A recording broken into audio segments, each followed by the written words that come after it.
Why, hello, Internet. It is I, the real Randy Chavez, coming at you today with a VV Omi update video. Guys, if you're new, welcome. If not, welcome back. I love you all. Everyone say hello to Dashi. Hello, Dashi. So, before we get started, commenting, liking, subscribing is a free way to help support the channel. Non-free ways are Patreon and smashing that super thanks down below, super chats as well. And now, introducing to you the one, the only, the Queen Veve, Lori Brenner. Howdy, howdy. Hey, Randy. Good to see you. What's going Yeah, good to on? see you too. Just did the intro, and I'm ready to get into this thing. You were on Spaces before, so I was. For those that don't know, introduce yourself real quick. Who is Queen Veve? What makes Queen Veve Queen Veve? Queen Veve. Okay, Queen Veve likes to hang out in the Twitter world, and about once a week on average, we like to bring somebody in and ask them, interview them on Twitter. We don't have a lot of formatted programs for Veve, specifically dedicated to Twitter. We have lots of streams, yourself included. We have taps. We have, all kinds of YouTubers, but the Twitter space is a little bit limited right now. So part of what I want to do is to engage those Twitter fans with some of the members of our community. As you well know, you've been on there a couple times. So we've been very happy to have you. So this week, we're going to have a special guest as well, along with you, hanging out with us, which we'll talk about. But Agreed. it's really just a way to do what you guys do on YouTube in the Twitter space. When did you first get a Twitter I probably started in Twitter around April of of this this year, year? April, May. Yeah, around the um, uh, after the bull run. Yeah. So on the downturn of the bull run. So So, you started this year. Were you big on any other social media platforms beforehand? Like, did you bring your following from Facebook or Discord, Telegram, anything like that? no social media imprint whatsoever. I was nothing. I think I had an account with like 2 followers to get discounts or something like that. You know how you make the email or something? I think I've been Yeah. in since 2017, but I think I had 2 followers. But really, I started on YouTube. So I spent a lot of time with you. Everybody in my family knows who Randy is. Oh, Um, they do, and even my son's like, can I watch?" I'm like, "Oh, you can come in." So I spent most of my time with you early on. Remember the streams you used to do during the bull run. Um, yeah. They're you were wild. crazy, man. You influencers like, of course, Taps, NFT Pirates. So I did a lot of time in the background, just watching, listening, learning. And then I stumbled on Twitter, and it was a different world. Yeah. So Lot of complaints there. There's a lot of uh, there's some healthy criticisms, and then there's some I would say like a lot of whining and complaining, um, which you should kind of expect with these types of things. But the reason why I was asking when and if you had another social media platform is because you went from just starting it in April to getting some of the highest ranking people like in Vivi. Like you had Reese on, you've had Alcon on, you've had Dr. Prophet on. I haven't even been able to get on. Me and him are friends, and he hasn't come on the podcast. what are you doing? You left that untapped, man. I just scooped in. Yeah, See what so happens when you go on vacation, Randy? I am never going on vacation again because one, the YouTube algorithm is brutal, and two, like I missed so many things. Like the first day, like they did the community update, I was like, oh, and then Earth 2 had this giant reveal, which I've been waiting for years, and it's just one thing after the other that I just couldn't make videos on because the Wi-Fi was just god awful. I could kind of stream videos, like if I could watch Oh. them, they would buffer every now and then, so I knew I couldn't stream. Um, yeah, that was pretty. It was great. It was a lot of fun. Um, and but yeah, as far as making content and stuff, it was not good. Well, it started off because, like I said, Twitter is the Wild West for the most Uh, part. We have one, I guess we have 2 other Twitter programs from Vivi, if you will. We have yeah, Back to the Class on Thursday nights, hosted by Emoji, which is really more focused on community members and music and getting to know each other, and Veve Talk. And it's great. It's a good program. Have an emoji come on to kick off the new year. We also have Alex G's Friday night Don't AMAs, yeah. AMA. But other than that, it's pretty much the Wild West. Anyone could open a space, and you know, they're good, to get things out, but there's really no consistency. There's no, programming. There's no, like, real interviews or talking about to a specific person about specific topics. It's like, let's open a space and BS, which we do for hours a day. But I just thought, I had been approached by a couple of people saying, we need something formal. Can we, maybe a twice a week type of thing, an update, and kind of went back and forth. And ultimately I said, you know what, we're going to try the Queen's Court, where we can bring in people and, not softball them the answer.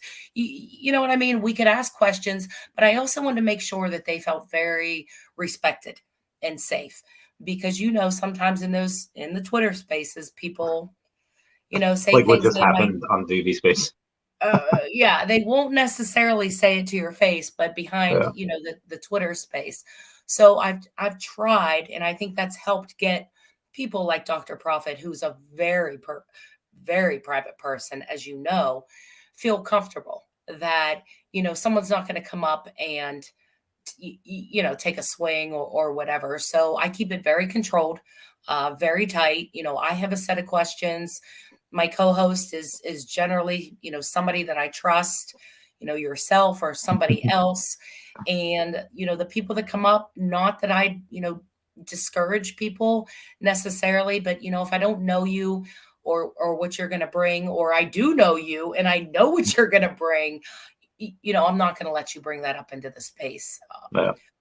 I don't oppose critical thinking, and I surely don't oppose valid criticism or feedback to the team.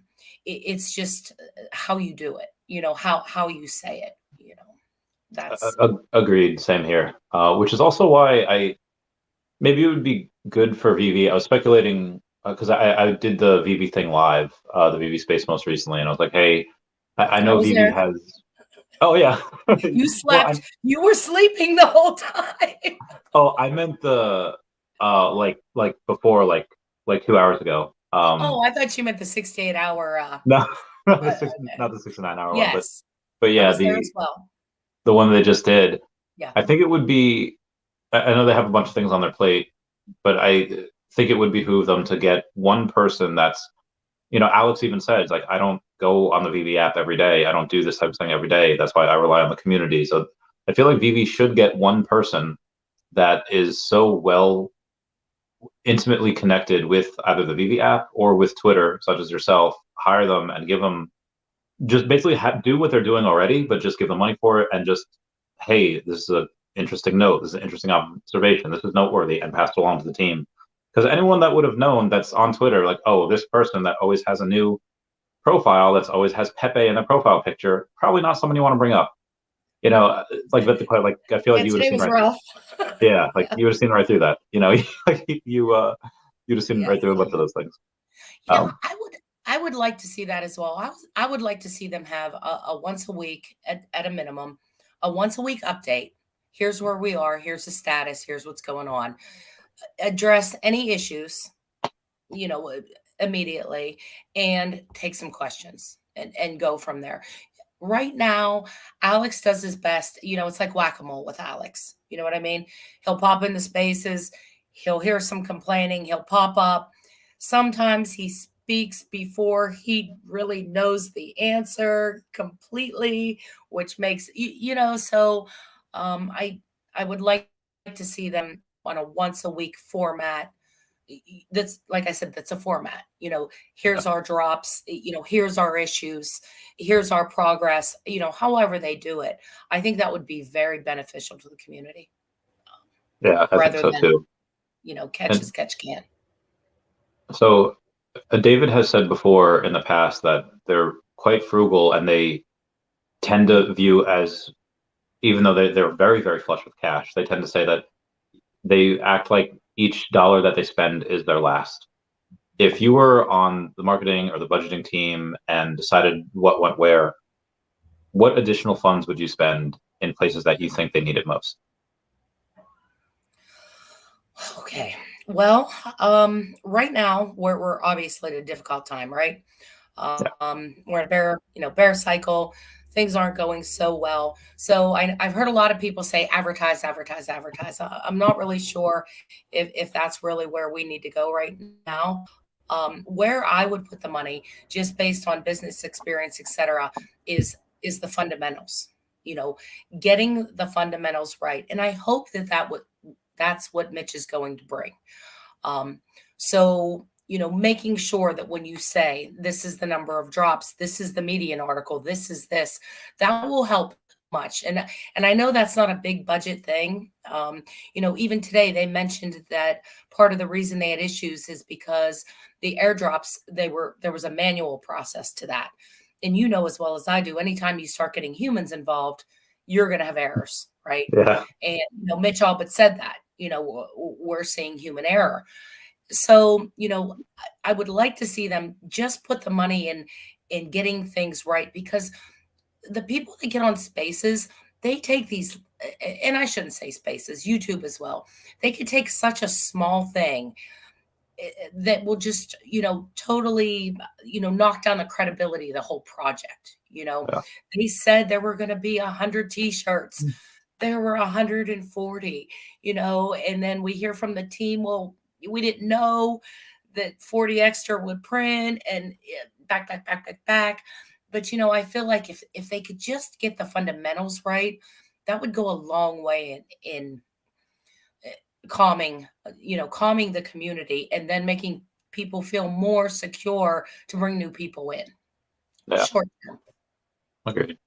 I also think taking a page out of Apple's book would be really good. Like Apple, who can be argued very well that they do not release the best new phones every year, and the improvements aren't that good, but they do release new phones every year, and there are improvements on the previous ones. And that's just what Apple things they've come to expect. So if we just have one or two things each quarter, be like, hey, this quarter we'll have a couple things, not say what it was, but we come to expect that and specify it. And we don't specify what it is, I think that would be arguably a bit better than going and saying, hey, here's the expect this exact thing by this exact date. And then even though I'm 100% okay with them delaying it a couple weeks, just because if they release it on that date, it'd have a lot of bugs, and it would delay them anyway. And then they delay it just so when it works 100% and there's no bugs. I think that would be good. But It's amazing though how upset people get over the simple things. I hardly hear anymore, when can we take them off platform? I hardly hear those things. I hear things like, Veve is so incompetent because they can't do an airdrop. Like, get those things right before you start advertising at the Super Bowl. You know what I mean? Like that's kind of my thing. Get work on those fundamentals, and I'm hopeful that that's something that Mitch is going to bring, along with some of their new hires. Alex brought in, I think, Ryan to relieve, a little bit of the pressure. So, like I said, any of these little avoidable things can just take the words out of the people who want to bash and are looking for any little reason. Just take that away. Would be just a huge improvement. And I think they recognize that based on today's AMA. I mean, did you feel that, that was a bit of a, mea culpa, like, we know we're working kind of thing? yeah, I mean, I wish they would have. It's a lot easier to take some bad news if you have some good news. Like kind of with, let's say, like it's a dog with not wanting to take his medicine. Okay, we'll put the medicine in a piece of cheese or a piece of peanut butter, and this way the medicine goes down easier when you have something else to do with it. Right. I think Mitch is very corporate and professional, and I think a lot of people aren't necessarily used to that because we have the team that's kind of more of our friends, and they're foreign and they're chill, like they're relaxed. Reese is like, oh, I know. We know. We know. We so having this type of corporate guy is is a little bit new, and it's a little bit of a shakeup for people. Yes. So to do that, roll him out on this day, not have any good news, and to just kind of throw him under the bus is like, oof. Like, but despite that, I think that he did a very good job, and I think that forward-thinking people that can see past the first 3 months, and they could say, okay, well, here's what they're doing, and I don't want to say those are the only people that matter, because obviously everyone matters in their own way, but I mean, those are the people that are most likely having a lot of money. Those are the people that are most likely going to be carrying Veve through Yeah. whatever ups and downs and gullies that they have. Yeah, today was a rough rollout, but I like the idea that he's a little more corporate and he's a little more process oriented because, like I said, if we can get rid of some of these silly, I don't, uh, mistakes that shouldn't happen at this point. You know what I mean? I mean, you're going to have botters, and they mentioned a bad player or a bad apple recently, but if you can just eliminate some of these avoidable mistakes, that would be a great first step, Yeah. in my opinion. So I think So he can bring that with a little bit of discipline and QA, if you will. yeah, I think so too. But so speaking of that, there has been, let's say, a company like Google that has about 187,000 employees, and I think they grew about 24.5%, basically 25%, if you round up year over year. And what Google and places like Instagram and Twitter up until recently, Meta, they have this thing where there's for the last like 15 years, starting in mid 2000s, there was only, I think, in Silicon Valley, I think 10% of graduates were in the tech field, and with all these giant startups and places that really focus on tech, they had to really inflate prices. They had to inflate all of their salaries. They had to give a lot of extra perks. They had to give a lot of this. Right. And, over the course of the last 15, 17 years, you've had these people that are now grown in their 30s, they have families, and they don't want to work Fridays anymore. And they want to work from home. They want to do X, Y, and Z. And because they're not actually leaders of the company, they just work for it. They're not feeling that pain. They aren't really incentivized to work these 70, 80 hours a week. And you have deadlines. Like it's normal in tech to be delayed, whether you're Yeah. at Tesla, whether at Apple. It's normal for delays. And I think part of the reason for that is because the tech jobs, or the amount of the people scooting from the bottom of the barrel because there are so few tech workers. Now that 60% of graduates in Silicon Valley are tech based. Right. What do you think Veve should do? Should they, with their cash, should they pay some of these inflated prices, or should they be one of the pioneers in the tech field to be like, hey, we're not doing that because you have a bunch of people now in tech that just really don't want to work. That's kind of all play and no work. Well, I think the hope is to be able to leverage what's already there, right? Yeah, Um, I know with the Disney program, help me think of what it's called, where they're looking at different ways to bring technology. I know that they're a very fiscally conservative company, yeah, um, but I would, obviously, the best approach for them, I think, would be to leverage what's already there. Now, that's not to say we shouldn't have key people in key roles to make sure that anything we're farming out, if you will, because we do, right? I mean, we pay outside companies to do work, making sure though that when that work comes back, that you know those people who are before it goes out, et cetera, are making sure that it's of the best quality, that that it's up to their standards.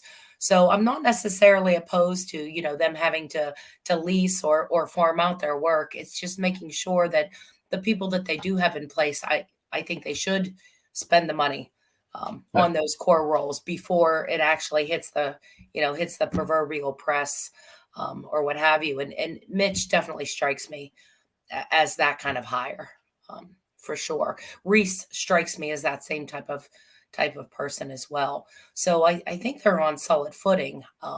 Yeah. To go out and start hiring though, just because you have bodies doesn't mean you're going to get what you want either. You know A what good I point. mean?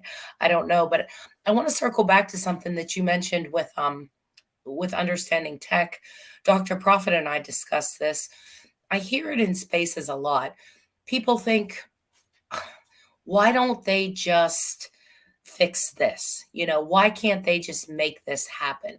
Like you could just, snap your fingers. And I've been in some pretty big IT projects at, well over 100,000 employees, and you would think they would be able to hold their deadlines. But it doesn't matter what company you're in, how well respected they are. You go through this process. Everyone goes through it. You develop the product, you test it, and then you figure out, you test it to fail and you test it to work. Usually you find problems there. You got to go back to the drawing board again, to dev again, go back to quality again, then make sure that your fix didn't break anything in the Yeah. meantime, which that often happens as well. So sometimes one little issue can set you back to dev 2 or 3 times because of the ripple effect it has on the whole system. So from the time you finally get something to the production environment, nobody wants it to take that long. Unfortunately, that's the IT world. So if you've never really been involved in a project or an IT project, you might not understand that it's not just simple, like, well, we just flick the switch and Yeah. we fix it. It's a very long, complicated process, unfortunately. So I think that will get better, but nonetheless, that's always going to be there. That's a Nothing good rolls point. out. Nothing rolls out. Nothing goes from dev, flies through QA, and goes to production on time. I've yet to see a project ever do that. That's a good point. So, speaking of which, tell us a little bit about your professional background and what you've done for work a lot of the last 15, 20 years. All right. Well, I started off as a teacher. Realized not for me. Seventh grade, great grade. It's not. I did that for a couple years and decided I needed a switch. So I ended up in the nuclear power industry. So working for QA, working projects. Spent 15 years, 10 years in the plants, and 5 years at Westinghouse. Um, After Fukushima, which was a very, bad situation in Japan after a large tsunami took out one of the reactors, the decision was made to halt all new building of nuclear reactors, in which Westinghouse had about 100 on the books. Oh my Uh, God. those all got canceled. All one. I think there were two. There were two in progress in Georgia and Virginia. Those continued, but the rest of them pretty much got canceled. So from there, I had to go elsewhere, and I ended up in the medical field. So I work for a major German pharmaceutical company, where I pretty much run their training and QA. Um, Also, a lot of IT sections when it's related to training in QA for our Northeast US. So that's my real job. That's what pays for all my collectibles. So So, yeah, many years in training in quality and in quality system, computerized systems and technology. so do you feel that it was appropriate for all these companies to shelve their nuclear products, or do you think that was like a knee-jerk reaction, and do you think that nuclear is probably safest? 100% knee-jerk reaction. We were on the precipice of what we called a nuclear renaissance. Yeah. Uh, it was wonderful. Um, you know, when Fukushima happened, a plant always builds with defense in depth. So whenever they planned for a tsunami, they took the highest grade tsunami ever to hit Japan, and they multiplied that by 10, and that wasn't enough. It had always been enough, but with global warming and some of the other environmental changes, it was unexpected. Yeah. So there are new reactors out there that are built such that you don't have those kinds of risks. But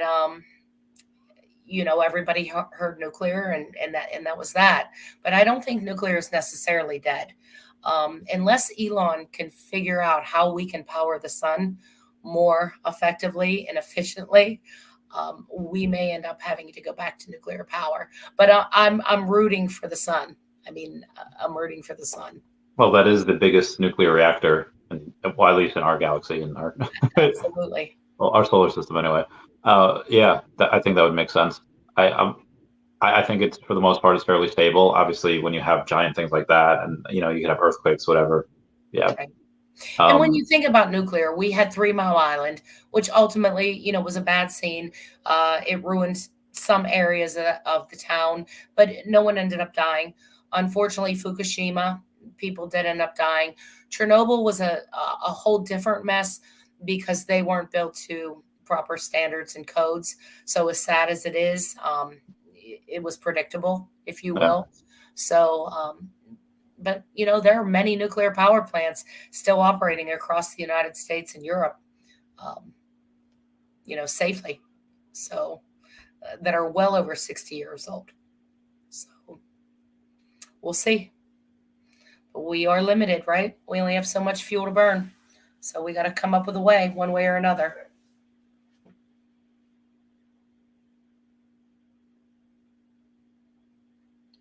Did I lose you? I can't hear her.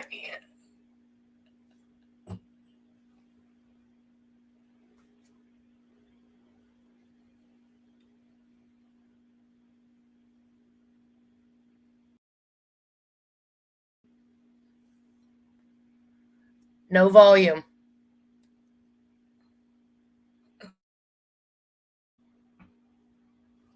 I can't hear you. Are you messing with me right now, Randy?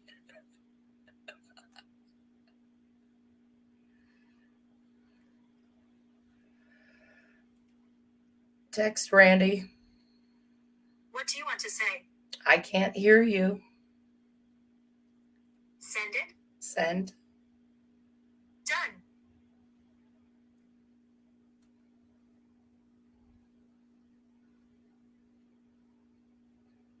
All right. All righty. We're going to go out and we're going to come back in.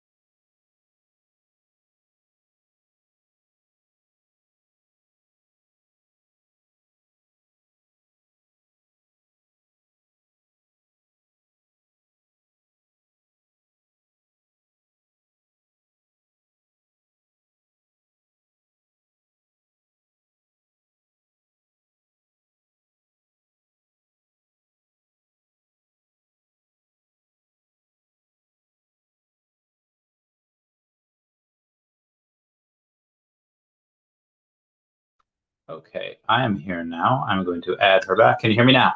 Yes.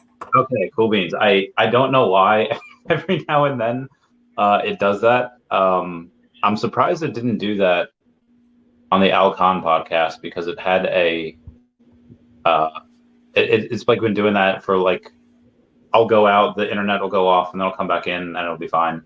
Yeah. Anyway, yeah. What I was saying is that I don't think it's a good idea to go and take carbon out of the ground and put it into the air. So hopefully we get something with renewable energy or nuclear or a combination of both. But you had mentioned that this is how you pay for the Veve collectibles and Omi and stuff. You're more heavy into collectibles than Omi, right? Yeah, I think at last count, I don't know. I think we have around 10 or 11 million Omi. Of course, I bought a little bit too high. I bought it like 0.006. That's Yeah, okay. I That's bought a lot of okay. that as well. That's okay. We are, my husband's constantly, more. We need this. We need this. So, we're still trying to figure it out. We want a DCA. The goal is to get another 10 million. So we're trying. We I just mean, trying to figure out where that goes. it's not a bad time to get in now at 0009 or 0008. I mean, and to be honest, you could buy here and we can go down to 0006, 0005. Nobody really knows. Um, Yeah.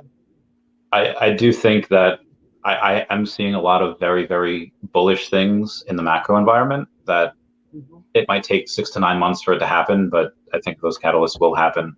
And inflation's ticked down. We might see Ukraine had a victory in Kherson. Yes. The U.S. basically told them, hey, you're not getting any more drones. You have to go and negotiate an end to this war. Xi Jinping's relaxing COVID restrictions. So there's a lot of really bullish things. That being said, you had mentioned at I think New York Comic Con that you'd use some credit cards to get some of the lenticulars. Was that the Mhm. was that the only time you'd able to do that, or are you going to continue to do that in the future? Be like, oh, everything's down 90%, can't go much lower now. No, what I said was the lenticulars was my oops. That was my biggest. That would be our biggest oops, I would say. Okay. We were fortunate to hit like Spider-Man Secret Rare on the drop. Uh, Darth Vader Ultra Rare on the drop. I think we got a partner statue at 2,600. I got a lot of golden moments on the drop. So we did very well on the drop. But lenticulars, I went a little crazy, and Yeah. that would be my oops. I think we got 3 Mickeys, 3 minis sub 500s, and then 1 or 2 of the Donald and Daisies, and then and it was like 10K that I spent on them. But it all balances out. But Yeah. that was my biggest that would be my biggest oops on Vivi. That would be it. Yeah. I feel you on that. So is there any chance for kind of repeat for performances? Not exactly, having a big oops, but putting 10K into something, as you dollar cost average now, like 10K into OMI right now would give you like an 11 million OMI. Well, like I said, we've been having this discussion. We go back and forth.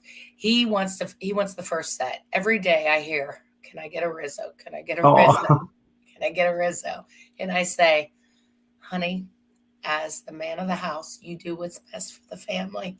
And he's like, "Oh shit." Anyway,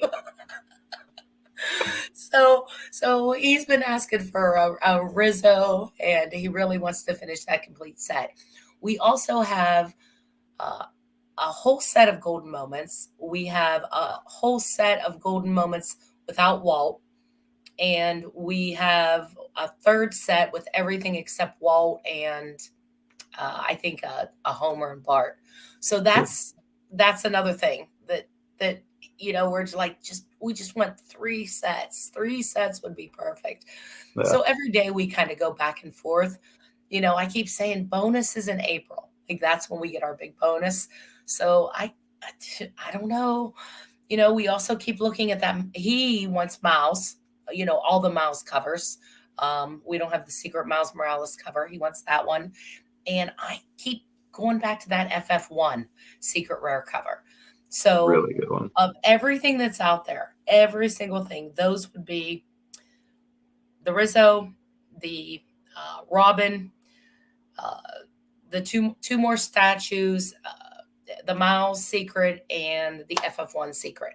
Those are the collectibles list, and 10 million OE. That's kind of where we're at. Okay, cool. I obviously, I am almost all in on OMI, Yeah. and would definitely Oh get yeah. What are more. you at? I was told to ask you today. I'm at 150. Okay, 150. Okay, I thought you were at 160. I thought you bought a few more. That'd be great. No, maybe next year if I'm doing this thing for a company called True Facet where I'm helping them raise capital. True Facet's just a high-end jewelry company. You can get handbags, you can get, whatever. And I think they did about 10 million in revenue this year. And if we could go and, but basically, if that pays off and they do have a cap raise with a company I know called Republic, Mhm. and I know the CEO is a good friend of mine, and I can get a little bit of cheddar from that because they're going to do the cap raise in the millions or tens of millions. Getting a piece of that would definitely go to Omi. And then in conjunction with that, part of what they're going to do is they have BitPay to have Bitcoin and Ethereum where you can pay for it in that. I will get them to accept Omi. It'll be next year, but they will accept Omi for it. So that'd be great. If I can do that, and then we can do a bunch of other cap raises, a bunch of other companies, then I could possibly get another 10 million. But that it's hard. That's I've completely spent everything I've had. So we'll see. I know. Yeah, and I think thinking about it, Omi is probably the better long-term investment. I see that, but damn it, those collectibles, it's addictive, it's fun. You think of the possibility. If you were me, I bet you'd say sell everything and buy Omi now. I bet you would. You'd probably tell me that as advice, right? Maybe not everything, but let's say if your vault value is like 50K, Yeah. and I mean, again, collectibles, I don't know how much lower they can go because they're very, very low right now. Whereas Omi, we've been at 0.0, we've been at 0007, and it's possible if we have capitulation, if we have, let's say this war gets worse, let's say not only do we have high unemployment, and then that goes to lead to a housing crisis. We could have 0005, 0004. We don't know. Someone can get liquidated like they did in the last time. That's when you had 2 billion Omi on the market. Because somebody got forced liquidated and they had to sell, and it's possible to get down there. But or the exchanges, or what's happening like with the exchanges, or with Luna, or with SBF. We don't know what could happen, but I think you agree with me. I think we're kind of on the same page. What makes Omi so much better than all these other tokens? There's so many. You go onto these Bitcoin maxi spaces and they call them the shit coins, which I just but anyways, what makes this so different is that tie to a company, and that's what really keeps me so bullish on Omi, because they're going to feed each other. So, I know I'm going to get off and I'm going to be like, we need to just get Omi. Why am I saying, we just need to get it. But where else can you find a token that's tied to $1 billion? Can we say they're $1 billion company? Multi-billion, yeah. Exactly. I don't know of any. No. So, no. Yeah, it's there, but like I said, I'm trying to hold out till bonus. I'm trying to hold out till April. And you might get it. I mean, we have God's entry that says 6 months or more to accumulate, and you have Omi Panda that says still think we're in for a long bear market, plus the black swans that may happen. And these two guys have like over 20 years experience in crypto between the both of them. They're very, very good at what they do. And I mean, the only thing that I would say might separate Omi from everything else is the fact that they are tied to this, and you've never had this combination of events before. Right. But at the end of the day, are still crypto. But buy here, buy 0.0007, 0.004. It's not going to matter when we're at a penny, when we're at 5 cents, 10 cents. Right. There's also that chance that, let's say, Bitforex goes down, or Ascendex goes down, or OKX. Any of the big three that we have now. What is the team going to do when one of the 3 exchanges that we have has a token that goes down? I would think that they would happen to have a plan saying like, okay, we have KuCoin or we have Kraken, and we're going to fast track these, and they're going to go and place that just to have liquidity for the token. And that could be very good for the token. It could double it. It could. Right. But again, nobody really knows. They could. These 3 exchanges could stay, and we could not have. We could not have exchanges until the end of second half of next year. Miho, thank you so much for the super chat. And great chat from 2 great people in the know. Eggnog money.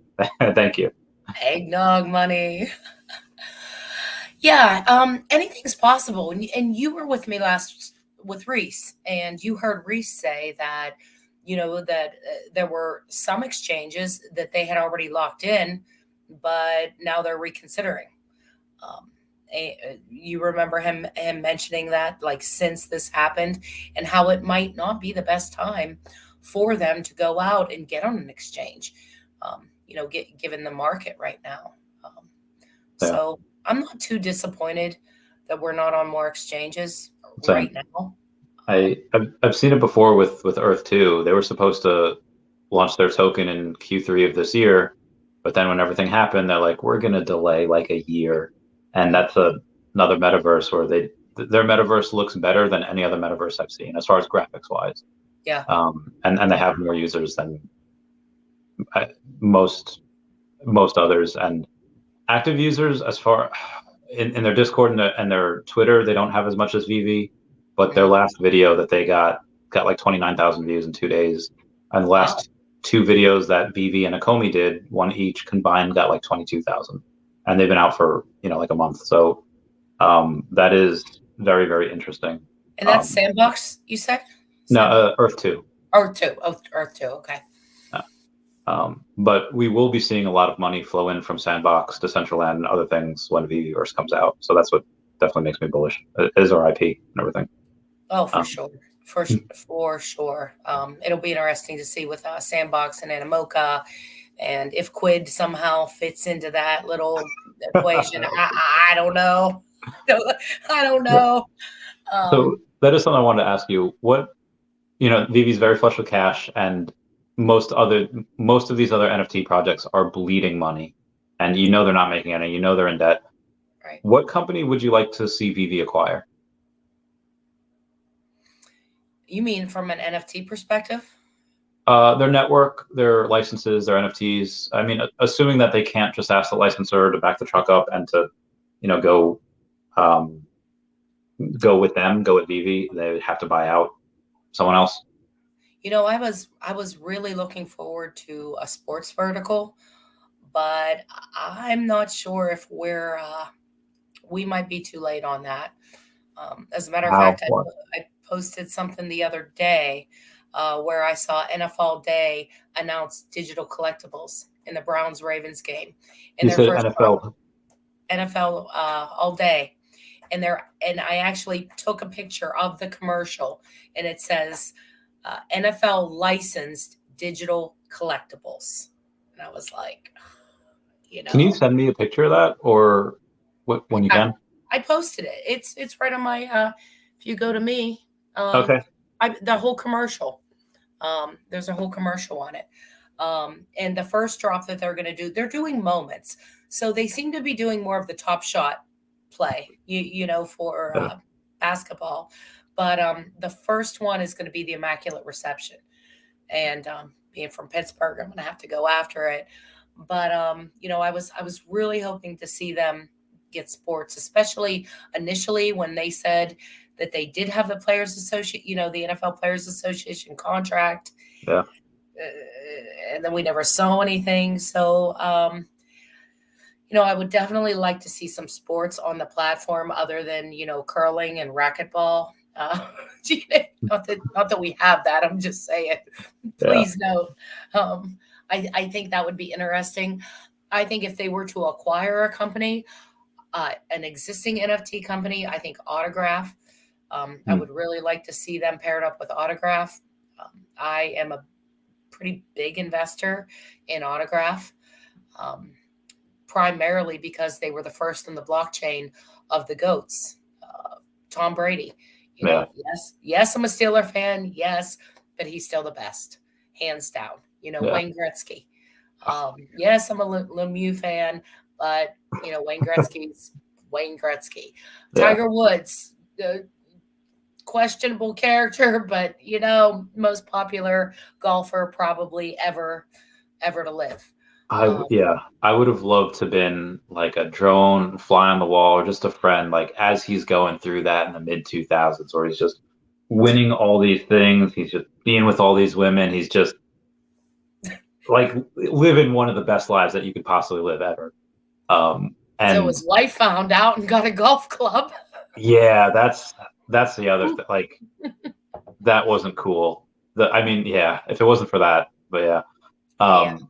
But nonetheless, you that takes away none of his accomplishments on the golf course and the barriers that he broke in the golf world. I think so. When I looked at those goats that they dropped, they had a few more. They had Usain Bolt, fastest man, alive. They had Tony Hawk, which was pretty big. Derek Jeter.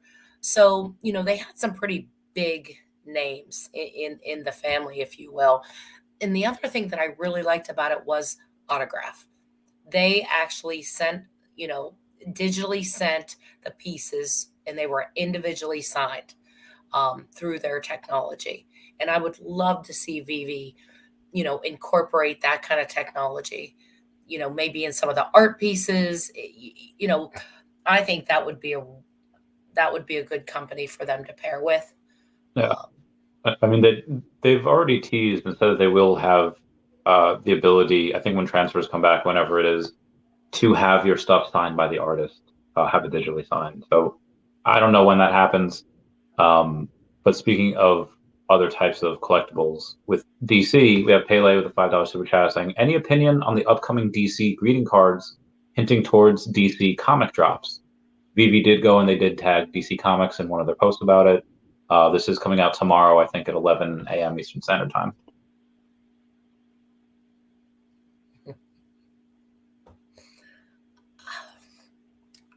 Me or you? Oh, you. Well, he meant us, but I was just, I'll ask you that, and then I'll come up with with my Yeah, stuff afterwards. I did not see that, but it is my understanding that currently, uh, Jim Lee is the primary publisher of he is the man. He's the publisher of DC Comics right now, Mhm. and those are allocated or under licensed with the Back Cow Project.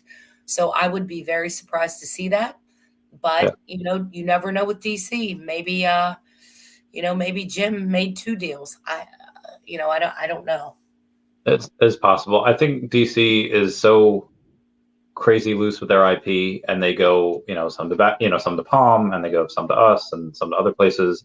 And then all right, so that'll be at 3 tomorrow. At 11 a.m. tomorrow, we have Spider-Man issue 2018, and then we have the DC drop at 3 p.m. tomorrow. Yeah, I'll be surprised if we see a DC comic. That would really surprise me, especially seeing how much support Jim Lee has put into the Palm and Yeah, the Mad Cow project.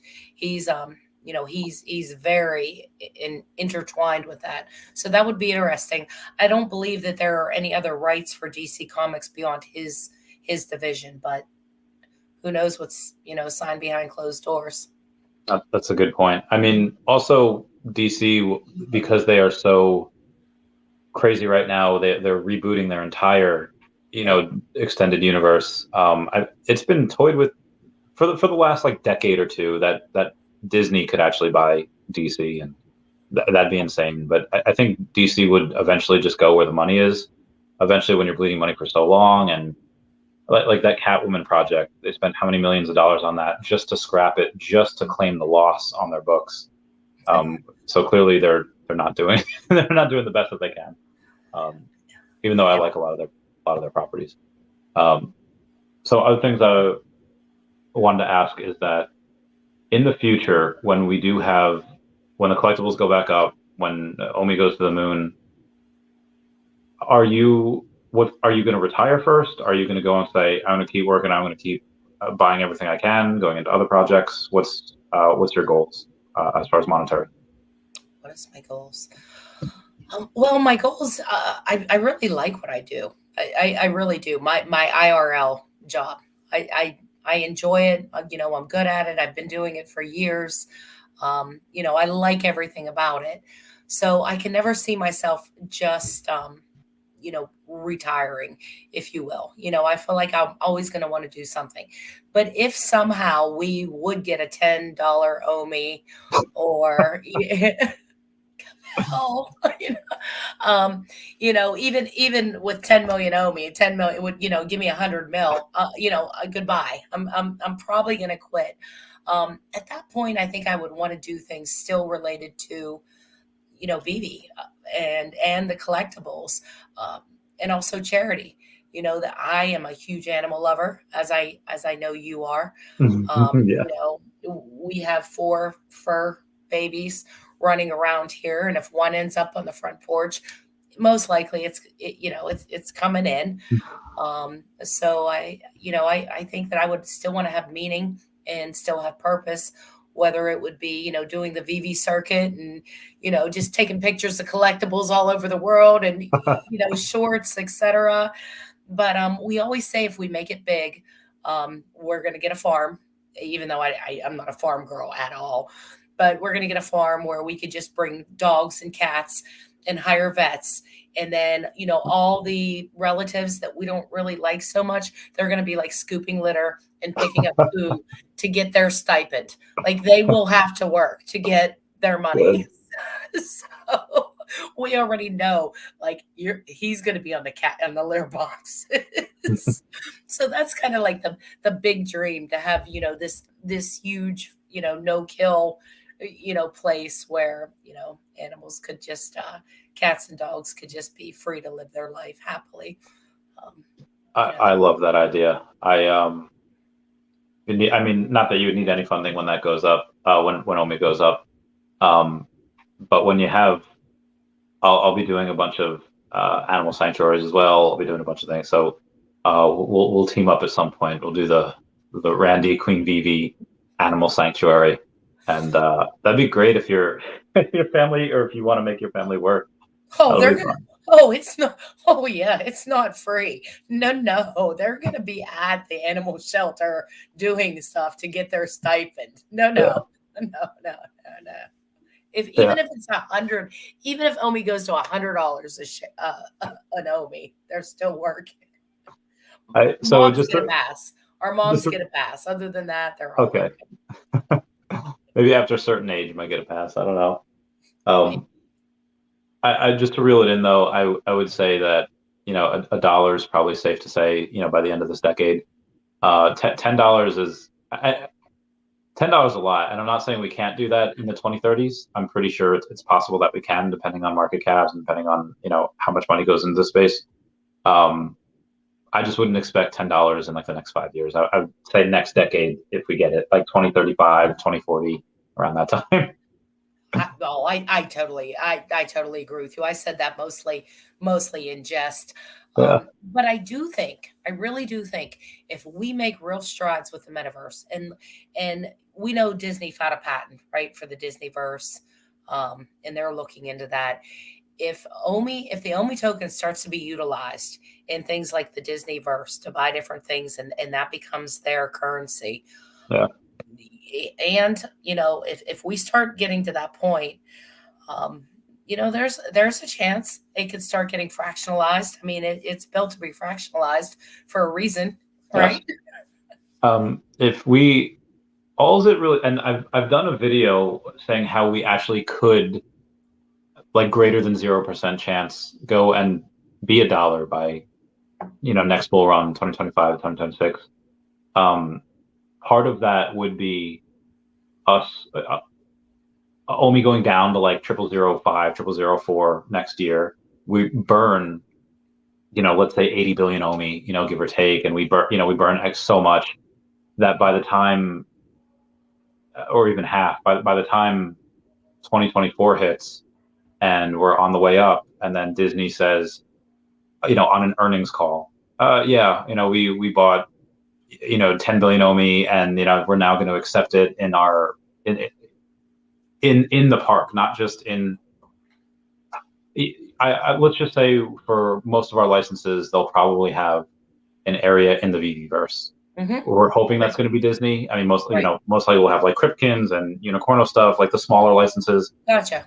Yep. But if we do have Disney, then you could make the argument that we could use that for the Disneyverse or whatever. But if they start using that in their parks, and they start saying, hey, we bought 3% or 5% or 10% of Veve, we bought all this OMI, that's all it takes. Just one earnings call, and then hundreds of millions of dollars will come flooding in for the coin.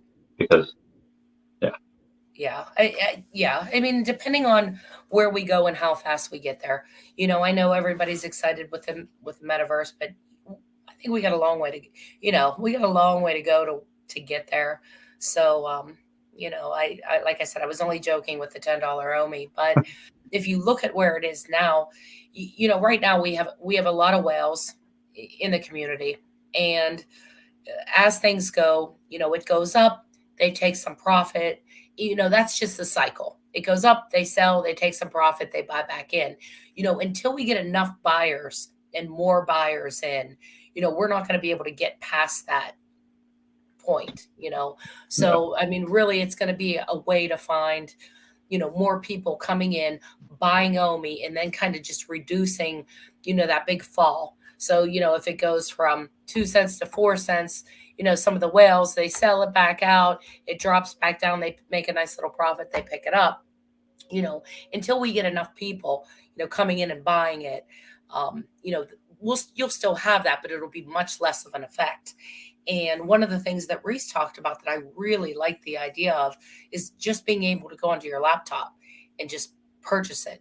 Because right now, I'm sure there's people that have VV collectibles that want to buy OMI, that would buy OMI, but don't even know where to start, don't want to get involved, think it's too difficult. So I think actually that's a really significant area that can help drive the price of OMI by getting more holders, by making it easier. Agreed. When me and some girl Brittany were hanging with this guy Brandon in I don't know where we were, like Aruba or something. We get him to download the app, and I tell him what OMI can do, and he's like, "Listen, it sounds like buying OMI is really, really difficult. Can I just buy it from you?" And I said, "Yeah." So it was just, it was a quick $100 thing. So I wasn't giving him like 8 million OMI. It's just, at the time it was like $99,400, whatever. Right. I'll just set when he sends me his address, I'll just give him 100,000 OMI. But yeah, the ability to do something like that, if I can go around and get $100 from 10 people and then, take that, buy some more and just give it to them for my thing. I would much rather do that just so people can have a little bit of skin in the game. Maybe that's our business, Randy. That's Too possible. hard to buy OMI. We got you. We will buy it. You send us the money. We'll send you the crypto. Yeah. Because I hear that in spaces, a lot of people, all kinds of people, not, just, oh, I don't want to do that. Oh, I heard this. Oh, I heard that. This is so hard. And as long as you have that, we're not going to get more buyers in. And there's going to be more, it's going to be limited who's buying the token. So if we can make it easier, now I'm not sure what it's going to take from a securities and a regulatory standpoint. I don't know that, but when Reese said there might be a time where you could click and buy, We'll get it next year. We'll get it on the web app next year. I don't know what. Yeah. So put in my credit card or put in my bank and buy it, or do you think I'll still have to purchase it using some sort of, coin? It probably could be both. I don't see why it would just be one or the other. Okay. I'm trying to look for it right now. I don't know why I would have. All right, here, development roadmap. So we've had recently some movement on the crypto to gem, and the crypto to gem has gone up a little bit from like 60% to 75% done for those doing it. The OMI to gem. In order for OMI to gem to happen, you need to have the OMI spot wallet and most likely the OMI staking wallet. But let's just say the OMI spot wallet, or not OMI to gem. I'm sorry, buying OMI on the web app, which is actually more is done on that than any other thing except for crypto to gem and the waitlist drop system. So buying OMI on the web app, it's possible that we get it the first half of next year. That in conjunction with an exchange. I mean, at that point, exchanges don't matter. At that point, you don't really need to have. Right. Because you can just buy it there. And I would love to see fees associated with that for the convenience, where instead of doing 8 different things, a 17-step process to buy from Bit4X, buy it from the VV web app, and they just charge you an X amount of percent fee. And that fee would go to burn OMI, that fee would go to VV, the gem pool, whatever it is. Right. That would be great. Yeah, I think that's what we're going to need though, to get more people who are actually buying Omi. And Yeah. the only way that's going to happen is if they make it a hell of a lot easier. That's it. Yeah. So Agreed as well. And then shout out to Omi Panda for sending me a cash app so that Dashi can get some eggnog. Thank you, Omi Panda. You the man. We love you. You're the best panda. are you an eggnog drinker? What do you put in it? I actually don't, or not that I'm against it. I haven't. It's a lot of sugar, which is fine. I like Yeah. sugar. But what about you? What's your drink of choice? I feel like when I asked you, I was surprised by your answer. I'm not a big drinker, but That's why. when I do, I I'm serious. I drink Long Island iced tea. Yeah, me too. That's all I was drinking on my birthday. And That's my don't mess around. Like if I'm gonna drink, I'm gonna get a Long Island iced tea. That's I my love you drink. so much. Don't mess around. I'm not gonna sit there and sip my scotch or nope. Just give me that Long Island that tastes like tea and let me just get that sucker down. I think I was actually drinking your drink at the Comic-Con party Yeah, at one point. those are good So times. So when's the next event you're going to? Where can people go and meet you? Where can they go and are you gonna go like the one that they might do in Montreal? Or are you gonna wait till San Diego Comic-Con? You wait to New York? well, they said they were putting out the schedule, right? They did. Mhm. They said they might not do both cons this year. Both decons or both New York and San Diego I Comic? don't know. Which one did you take it as? I Both didn't know they said decons or that. both Comic Cons? I don't, what did they say in the community update? Yeah, they Okay. said that, or they said it recently that they didn't think they were going to be able to do both cons. So I don't know if they were talking about decons or if they were Or, talking about Comic Con. or were they talking about they themselves wouldn't be there in person, but Vivi would be there? Well, they were talking about putting together a calendar. They said that they Yeah. will have a 2023 calendar. That was one of the things I learned out of I put together things I learned from the last AMA. Yeah. And they were talking about trying to get a calendar out so that people can plan ahead. And they had mentioned perhaps not going to both cons. So I'm hoping they were talking about decons. But I know that they're trying to expand their footprint. So Alex had mentioned in a space, perhaps Orlando. They might try to go to Orlando at some point, but they're working on a calendar where the team will be so that we all can kind of start getting our ducks in a row. Yeah, I mean, I would if they were to do Orlando, I would hope that they would do it in like the winter months in like February or March because when you go to San Diego, it's great, it's fun, it's awesome, but it's in July and it's hot and it's just like Yeah. New York in October is chilly, but it's fine, it's cool. And the tickets are hard to come by sometimes. Yeah, From what I've been told, it's like it's serious trying to get those tickets. It's no joke. Very expensive because if you don't live in New York and you can't like stay, where you are, you have to get airfare and then get a hotel, and Yeah. it's like a $3,000 weekend. It's like Jesus, Yeah. And that's it's a lot easier to say like, okay, I'll just watch the live events, I'll just watch the streamers, and then I'll just take that $3,000 and I'll just buy collectibles. I'll buy Omi, and that's. Yeah, we took 5. Me and my husband, 4. Me, my husband, and my son and my mother, and we stayed right, downtown New York. And the trip in total was around $7K when it was all said and done. Big oof. So yeah, but it was so fun. It was so Yeah. fun. But next year I will probably we'll do New York again. We really liked New York. My son loved it. Going to San Diego Comic-Con, little far, hard to get those tickets, much harder to get those tickets than New York Comic-Con. Yeah. And then I'm not sure, Randy. Maybe one of the European trips I would like to go to. I don't know where they're going though. Yeah, London would be great. I missed it last year or this year because I was in Atlanta for something, but I will not do that again. I will 100% go to London next year if they still That's do what I'm it. thinking. I'm thinking I want to go international next year just to, rather than maybe going to California Yeah. again. But Yeah. New No, that's. York was, I love New York. I'd never been, so I thought it was fantastic. Oh, I really? loved it. Never. Oh, yeah. It's so yeah. New York is so the reason I'm not in Florida right now, or I'm not, other places right now, is because, a lot of my business is done in New York. A lot of the things that I do is done in New York, and they have the best restaurants. They have like the best. I ran into a couple uh, when I was just outside of Dublin in Ireland a few years ago. I said, what is St. Patrick's Day like? And they're like, well, it's kind of more religious here. It says, but we don't know. We've gone to New York City like the last 8 years. I was like, really?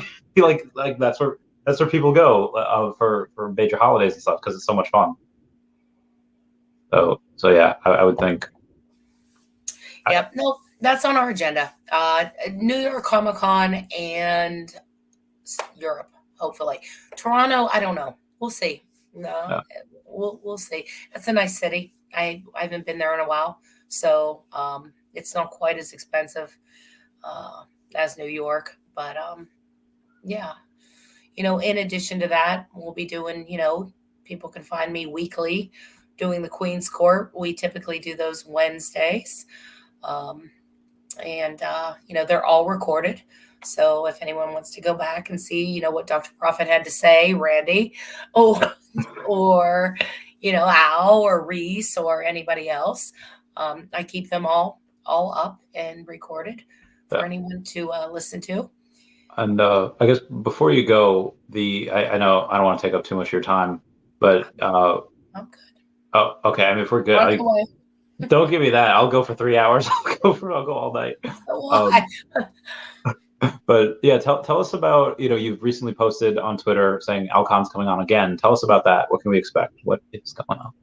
All right.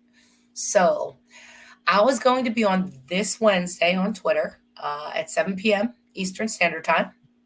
And he is. Are you fixing your hair for Al? I feel like that was like I gotta fix my hair for Al. And he is going to be bringing his wife Jillian, and they are going to be talking about their charity, the First Responders Children's Foundation. So they have been running this charity. Well, Al founded the charity in 2002. 9/11, 2001, he had a huge event. I'm going to let him tell you, the whole story about it. You're going to be Yeah. there. But, he was really feeling like he needed to do something for the children after 9/11 who were left parentless. Or had lost one parent. So he hosted a big event, and he decided in 2022 that he wanted to keep doing this, or in 2002, excuse me. Yeah. So in 2002, he officially created this nonprofit organization that he will tell you all about. But it's really meant to help children who have lost a parent, who's been a firefighter, an ambulance driver, anything, any sort of profession that serves the public. So, in addition to the big Christmas parties he throws, he also has scholarship funds, and there's various things that this charity does.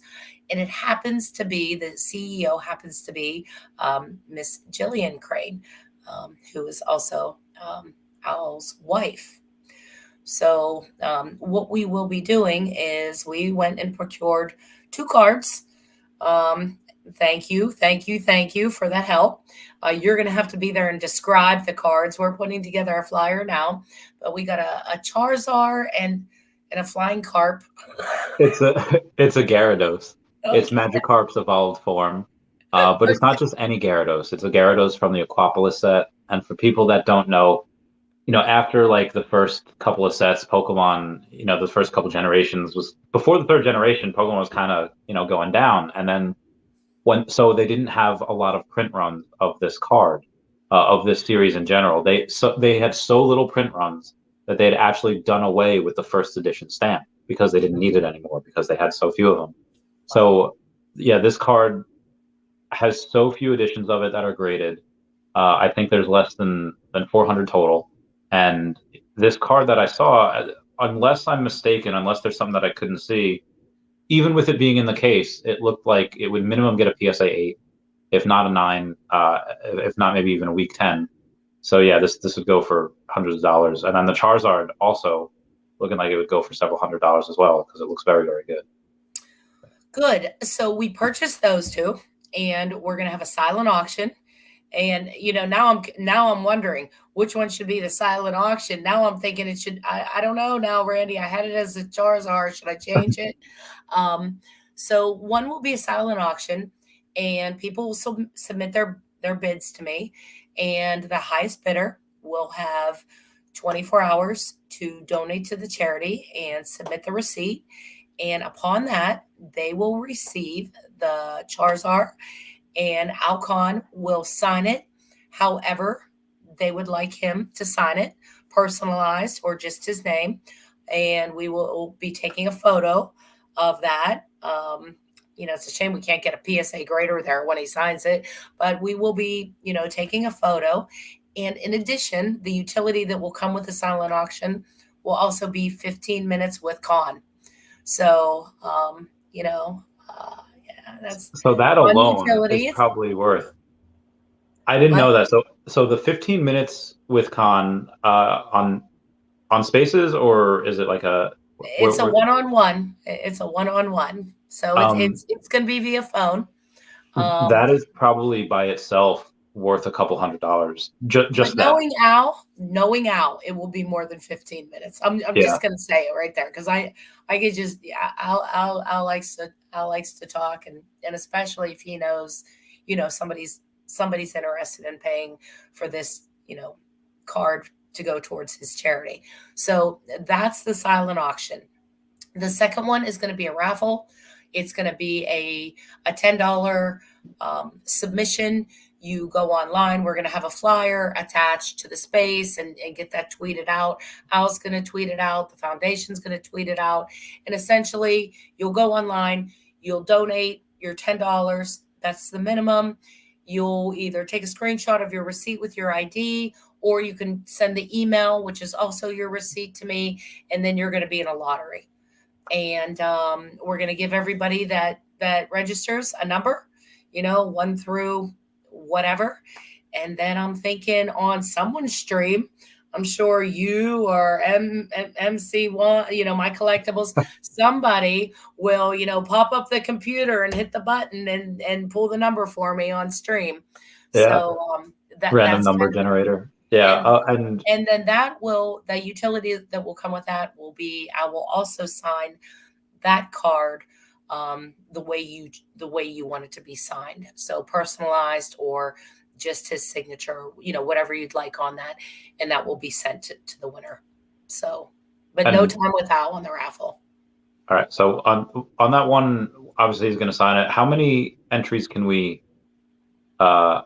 How many entries can we? Just one? You want to donate 10 times at $10. As long we will be tracking the and it's going to be in the announcement. There is a donation ID right on there that's individualized. So like I said, once you click, done, it'll say you've donated. And with your ID, you could take a screenshot of that, send it to me, or send it to the Queen's Court Charity at gmail.com, or you can wait until you get your email and you could just forward me the email, which will also have that individual number, because we don't want somebody to just pass around the same screenshot, of course. Yeah. You know how it goes. So each donation has its own donation ID. So Randy, if you want to jump in there, so maybe you shouldn't even be if you're going to do this, if you're going to be participating, you should not be spinning the wheel. So we're going to have to find somebody else to do the randomizer. That's fair. But yeah, if you want to go in and donate $100, go in 10 times, say, here you go, send me your receipts, and you'll go into the spreadsheet. I'll randomize those. Everybody gets a number, and that'll be sent out to all the emails that were sent to me so that you know what number you have. And then we're going to find a way to do it. You know, maybe I could be on your stream and do it since, I bought the cards. That's my donation.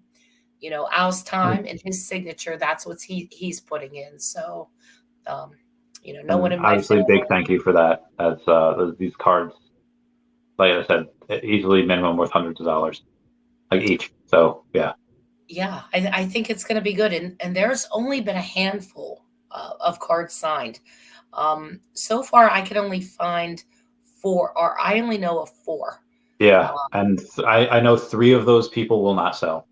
One of them might, if the price is right. But yeah, like I think 3 of the people that I talked to, they're like, yeah, I'm not selling. I'm like, okay. Yeah, and a couple of them or 2 of them are personalized too. Yeah, So, to me, if I were going to get a card for resale or investment, I don't think I would want it personalized. yeah, If I was getting a card because I love Pokemon and I love the fact that Al changed it from Pocket Monsters and brought it to the US and it was near and dear, I would want 2 Queen Veve, love always Al. You know what I mean? I don't know. yeah, Yeah, I better be careful with how it could be signed. But yeah, so from what I can tell, and maybe you and I can kind of touch base, I believe the count's around 5 that he's ever signed, and yeah, 2 of those are personalized. So this is going to be rare for him yeah. moving forward. It's not just going to be like it was at this Comic-Con anymore. I think he's going to use his signature. But yeah, I think he recognizes that his signature has a lot of value and a lot of weight. Just in the Veve fam, not including Pokemon in general. Like there's a bunch of people in Pokemon that knows that his signature would probably give it a boost because we wouldn't have it. We wouldn't have half of the stuff without him. Oh, So, absolutely. And I don't even know if people realize it. People realize it. You know what I mean? I might even have to put in the flyer, Alcon, creator or brought Pokemon, Pocket Monsters to Pokemon or something. They just don't get the credit. You know what I mean? Like usually you don't know who made the toy, but once they know, yeah, I think that's going to bring some value, agreed. for sure. So It'll be thank you for nice. this. I will have, like I said, that's in my calendar because you said 7 on Wednesday, right? 7 p.m. Eastern Copy time. that. I got to Yes. make sure that I have that if I need to go in the city for this True Facet thing, it has to be either Thursday or Friday because Wednesday I obviously have that. Yeah. Yeah. You want to be there. Like I Yeah, said, he is going to tell us he's got a fascinating 9/11 story and, how this charity even came about. And it's been going strong since 2002. So they just celebrated their 20-year anniversary, official anniversary. So he's very proud of it. So I think we're going to do good. I think we're gonna do great. Yeah, this is gonna be good. It's going to be interesting to see. Initially, we were just going to do a silent auction, but a lot of the community reached out and said, I want to donate, I want to give, but I don't have Dr. Profit money. Yeah, I can't bid $3,000 or $30,000 on this, but I really want a chance.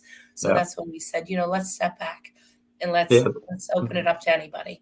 Like that Charizard by itself, greater than 9 is worth $1,000 minimum, not including Al's signature and not including the 15 minutes you get with them, which is, someone like Al, that's invaluable. Like any time that you can spend with someone like that is, and I feel like a lot of people in this community don't really recognize how lucky we are in order to spend that amount of time with David, with Dan, with these people that are, it just doesn't happen in real life. So this is wild. Yeah, and I was really looking forward to.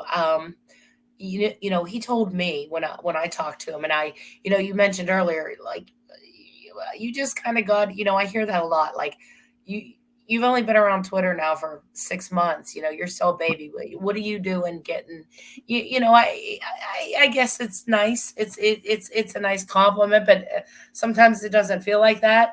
Um, Mm. you know, but really, it's just about going out there and asking, working, pushing. And when I spoke with Al, I one of the things I kind of had to say to him was, you don't understand.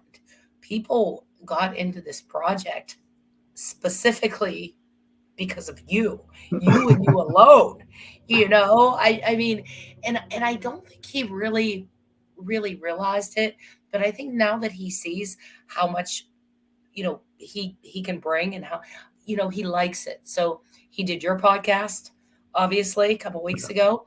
He went on Comics and Crypto, so he is really looking to get more ingrained, and I think get more familiar with the community, and participate. And I have to thank Jillian for that, because she told me that uh or I think you told me that she was, when you asked Al why now, he said his wife had given him a little push Yeah. to maybe get out there. And so I think he's embracing it. So I think we can look forward to having Al more involved in the community as we move forward. I'm glad it did. I'm super excited on it. So that did bring me to one thing I was curious about in your past. We were talking about 9/11 before. Were you working at the nuclear facility when 9/11 happened, or were you still a teacher? Okay, so you were. I was What at was that I was like? at the Fermi plant, which is right outside Detroit.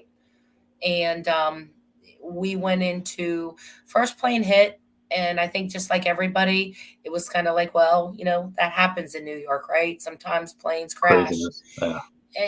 And everyone was kind of, okay.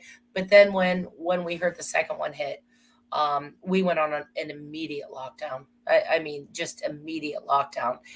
And as a result of 9/11, everything changed. I mean, they already had security, but the craziest thing that I ever saw, and I thought, wow, this is some brilliant nuclear strategy. I hope I'm not violating anything.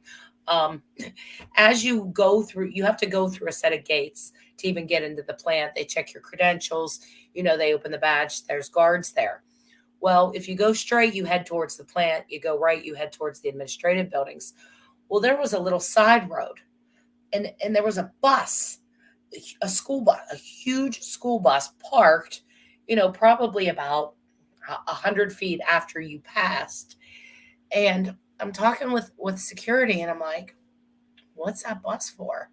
He's like, that's one of our precautionary measures. I'm like, what? There was a guy that sat in the bus 24/7.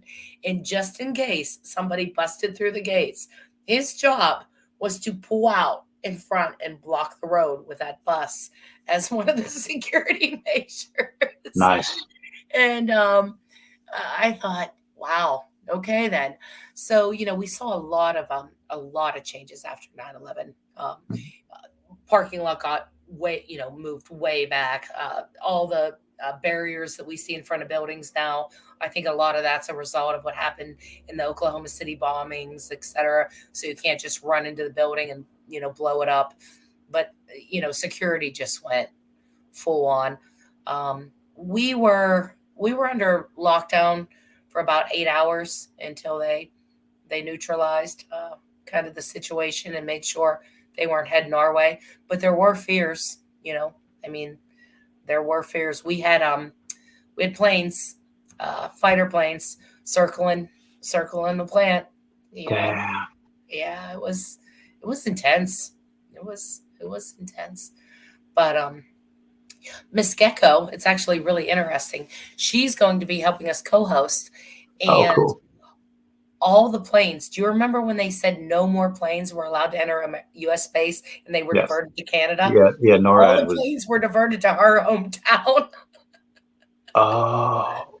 So I guess there was a Broadway musical based on everything that happened, and they were called the Plane People because they all got stuck there. Every single U.S. bound plane was diverted to her town, Oh somewhere my in God. Nova Scotia off the coast of Canada. Really Gee, interesting. that must have been such a crowded airport. That must have been such a crowded runway. Could you imagine? Dude, those flight traffic controllers must have just been crapping themselves for like 80 hours. Like, oh my God. I know, poor Canada. We don't want them. We don't want them crashing here. Send them to Canada. It's like, thanks, Canada. Yeah. Oh, well, what do you think about the drops? I'm curious. Did you get any of the Star Wars, and do you plan on getting the Coca-Cola truck? So I did not get the Star Wars.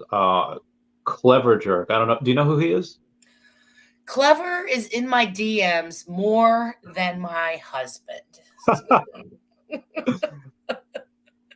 He had he had posted on the app, on the VV app, the really cool all of the posters for Star Wars, and it was really cool mints. Yoda was 504.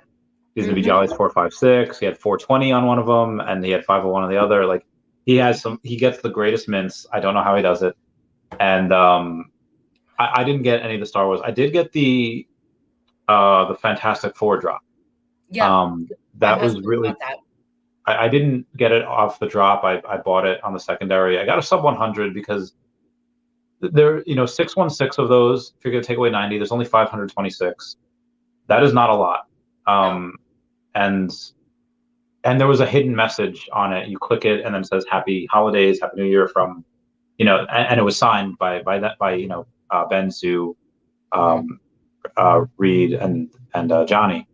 And I feel like what Dan had said, what they're doing good for us now, where they're saying we're going to give you more drops this year, in 2023. There's going to be less editions, which is fine.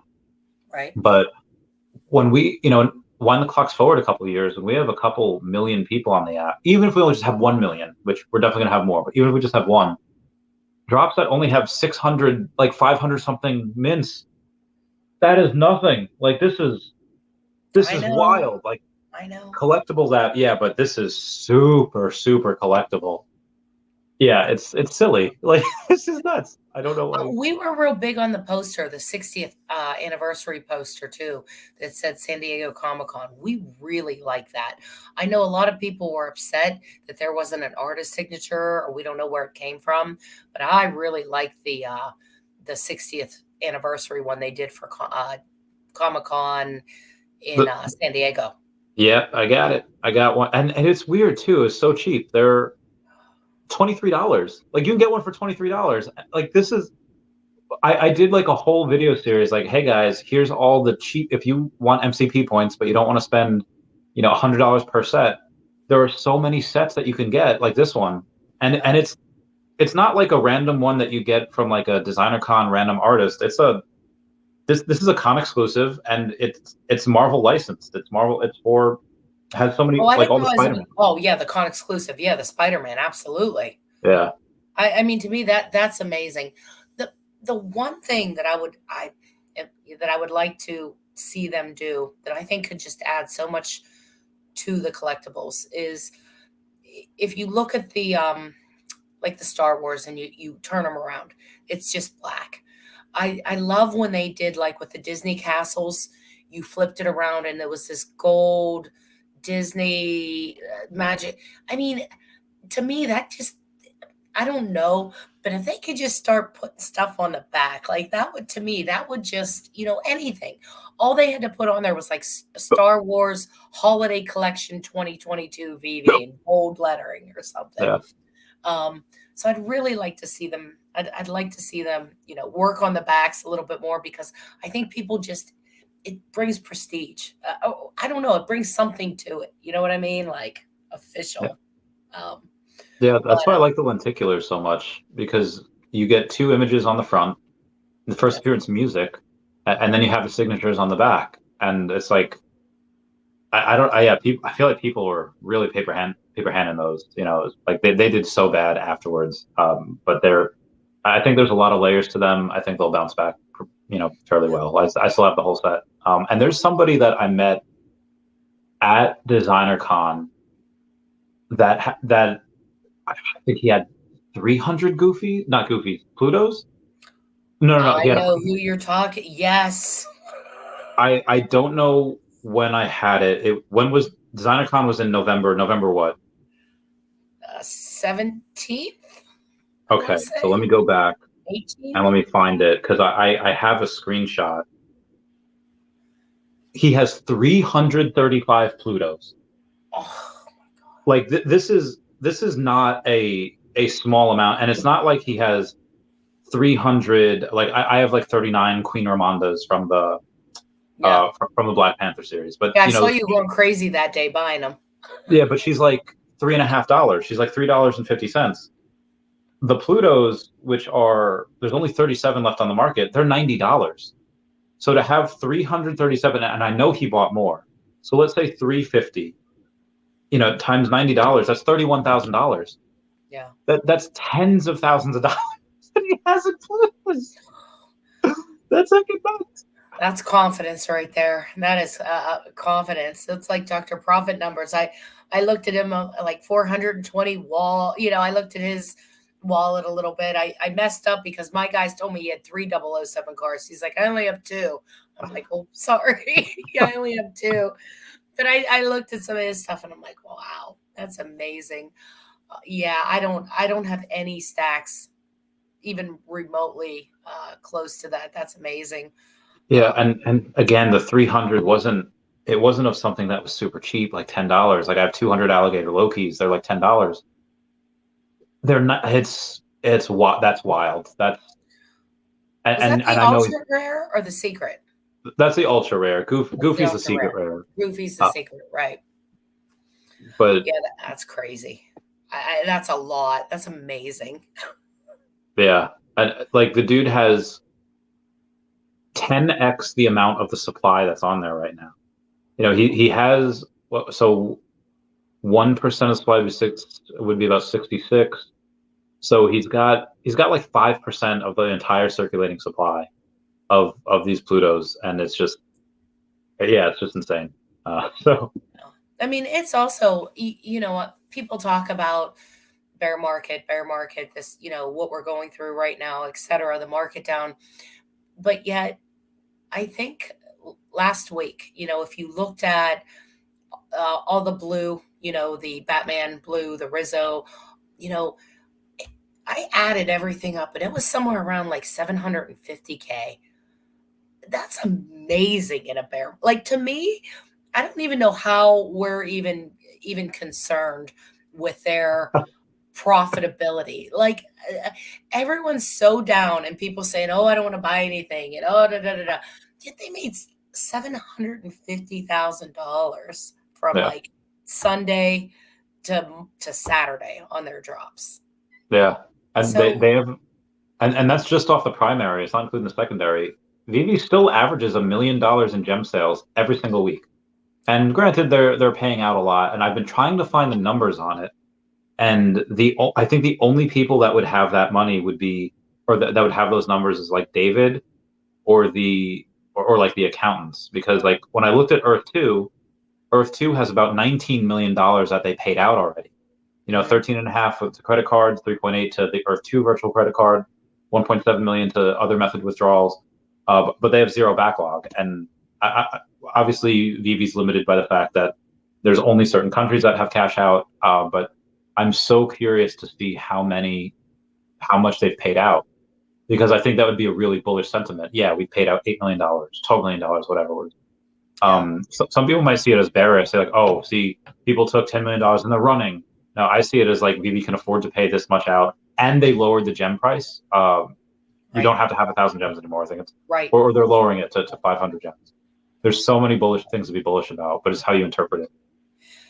and I can't, and I'm in other projects that I dabble. I'm a lot in autograph. I have a Bat Cow. I have some of the DC comics. I have some of the HRO, etc. But I don't. There's no other NFT business that is consistently like, you might have one hell of a drop or something where they make, whatever, $100,000 in one day or $200,000 in one day.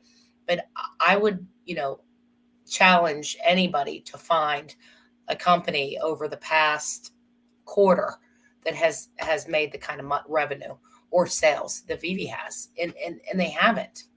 I mean, they're not there, or I don't know about them, or there's some open sea project that you would know about. But I mean, like when you look at Autograph and their drops, they're not selling out.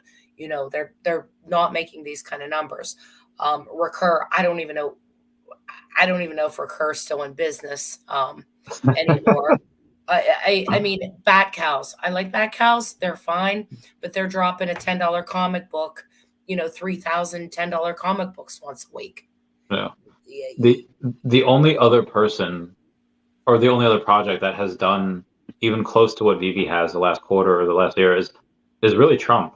Trump had the 45,000 NFTs, $99 each. So he made 4.4, almost $4.5 million on that. And, obviously he gets a little bit of the resale value as well.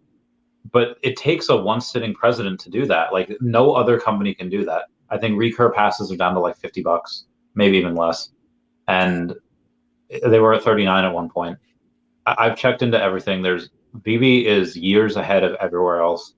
The closest second, Yeah. I don't know. I think Feesh does very well. Feesh is very profitable, but Brock takes all his profits and he like puts it back into the community. He does.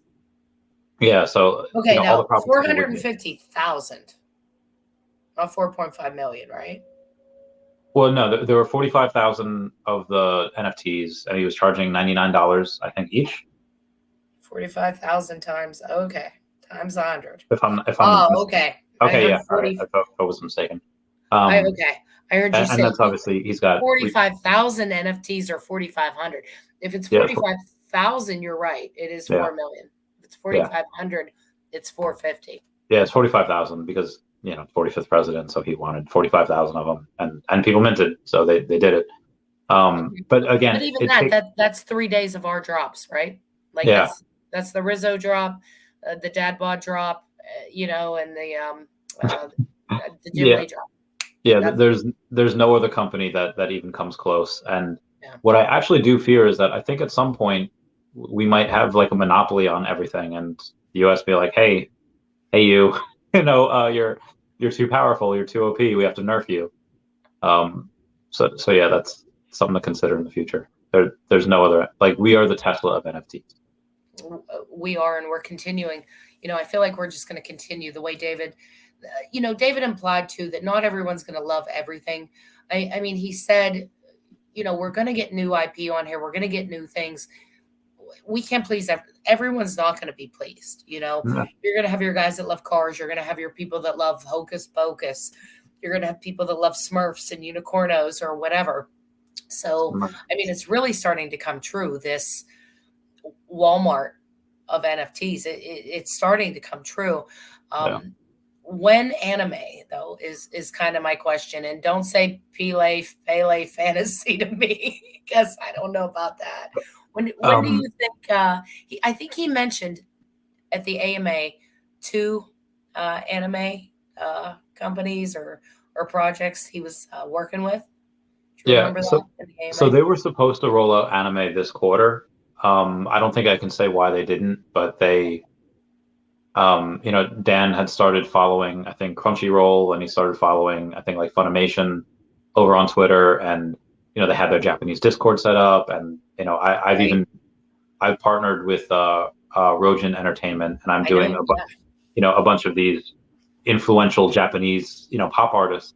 Next one's going to be Akira. Oh God, forget his last name. Just a big guitarist over there, and that's going to be my next one, and it's specifically for the rollout of us to Japan, of us to Asia.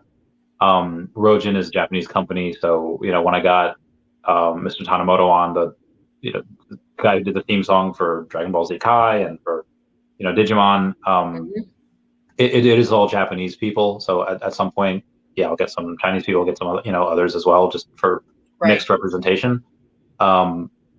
But now I have to keep it going for like 3 months, hoping they do it in Q1. But they were planning to do it this quarter. I'll do it as long as they need. But yeah, they'll. So do you think the lack of translation will hinder that, or do you think we will have it translated into their language by the time it gets released? No, that they could just press a button and it'll be translated. They could, that I don't want to say is the easy part, but that's something that is easy compared to some of the laws they've had to comply with in Asia, and some of the things. And And so there's utility, which I am like an ambassador for. A project that Amar Singh has. They were Mhm. supposed to launch this month already, and they delayed till next quarter because they are having the same issues that Vivi's having in other parts of the world. Again, I can't really say what it is, but they're Mhm.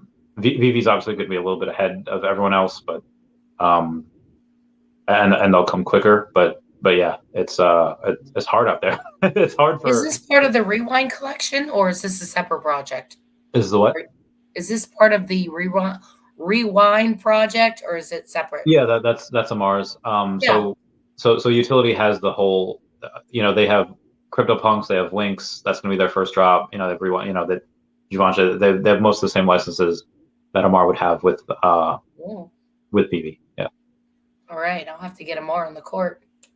that'd be great. Yeah, he's awesome. He's fun. Oh, I know. When he's very excitable. So you said anime is coming. Sounds like you know something. Would people who are on the app care about the anime that's coming? Or I actually don't know exactly what's coming. I just know there's a reason why Asia's coming on board. I don't know. I mean, it could be something like, and again, I'm just using an example here why David would say some people will be happy, some people won't. Like there are people that appreciate the art in anime and they like My Neighbor Totoro, they like Hayao Miyazaki, and they like all these, you know, old school original artwork, right? fun, kid story animes. Where if you're like 15, you're Or my son 25, you're wants 30 years Dragon old. Ball Z Yeah, so and so your son Naruto would and your son would probably would not be happy with the old school stuff that's kind of boring. right. Your son would probably like fairy tale. Your kid would probably like My Hero Academia or how old's your son? He's 15, so he's Dragon Ball Z and who is it? Naruto. Naruto, yeah. Naruto. He's a Um, big fan of do that. you do you like let him like he's allowed to watch like pretty much whatever, right? Oh yeah, yeah, yeah. Okay, cool. Have you seen Attack on Titan? Does he know what that is? No, Oh, dude, that is not that so I good. know of. Attack on Max, Titan. Max. Oh, oh, I thought he's still listening. I don't know if he's seen Attack on Titan. Is it a good Because one or is it a little? Is it super racy or is it it's just not racy. It's very bloody. It's like I don't know if you ever go on like Instagram. Nature is Metal. Like Nature is Metal is like this page where you just see like a lion and it just murks a gazelle, and you oh. it's brutal, but it's beautiful. It's barbaric yet graceful. And I love animals, but that tiger has to like feed its little tiger cub. So circle Oh, life. But oh, it's the story about how there are these like mutants out there, and yeah. like something happened to the world, and people mutated into these giants where their brains are mush and they just Okay. eat other humans. And these giants are 10 to 40 feet tall. So Attack on Titan builds these walls, and you see like that first episode, they're just chomping people in half. One kid sees his mother get just got, and then like the stories about this kid going into like the army so he can go and he can fight these giants. It's so good, but it's so bloody. It's All right. My Hero Academia is probably a little bit better because you don't see as much of As that much gore blood and and gore. sadness. Yeah, I it's don't it's a know. lot more hope. He plays, Halo and all that kind of stuff. So, he sees all the blood and gore, but I'll have to tell him about that. That's funny. Yeah, So no insight on what's coming. Yeah, but I think anime will help if we get anything substantial. I mean, it doesn't have to be Pokemon. It doesn't have to be Dragon Ball Z. It doesn't have to, but if we get something that's a little bit more known, I think that will help raise spirits. I'm not sure about music though. I'm still kind of struggling with the concept of NFTs with music. Um, I like the idea of them for like a concert ticket for sure. That you could display with the date. Because I don't know about you, but I was younger. Even now, I'll take concert tickets and keep them, put them in a yeah. scrapbook. I would love that idea for a concert ticket being your NFT, but I don't know how the music part's really going to work with NFTs. I mean, other than it getting you into an event. So I'll be really interested to see how they what the music vertical is. I Because mean, if you have someone like I'm just using Taylor Swift as an example, not that we would get her. yeah, She just had an album come out last month, and if you I don't know if she says like, hey, here is my NFT, and you can only listen to this music if you have the NFT. And now obviously somebody's going to take that and they're just going to put it on YouTube, whatever. But YouTube has ads and YouTube has like whatever, and you yeah, know if you could have that and not have to worry about Spotify and not have to worry about buying it anywhere, you can just have it there. You could listen to it without ads all you want. yeah. Yeah, and people would love that just to support their artist, just to go and do that. I get you. But So like essentially buy you would buy it. It would be no different than what you buy on iTunes or something else, but yeah, pretty much. it's in the NFT and you could maybe use it in your metaverse Yeah, potentially. I could see that. I Um, can see that as well. but so you mentioned Pokemon, and I there was zero inkling. The only thing that we had was I think like 3 months ago or 4 months ago, David had a Pokemon card in his background. Yeah. And that was like the only time we had ever had like a tease. And then there was no Pokemon for months.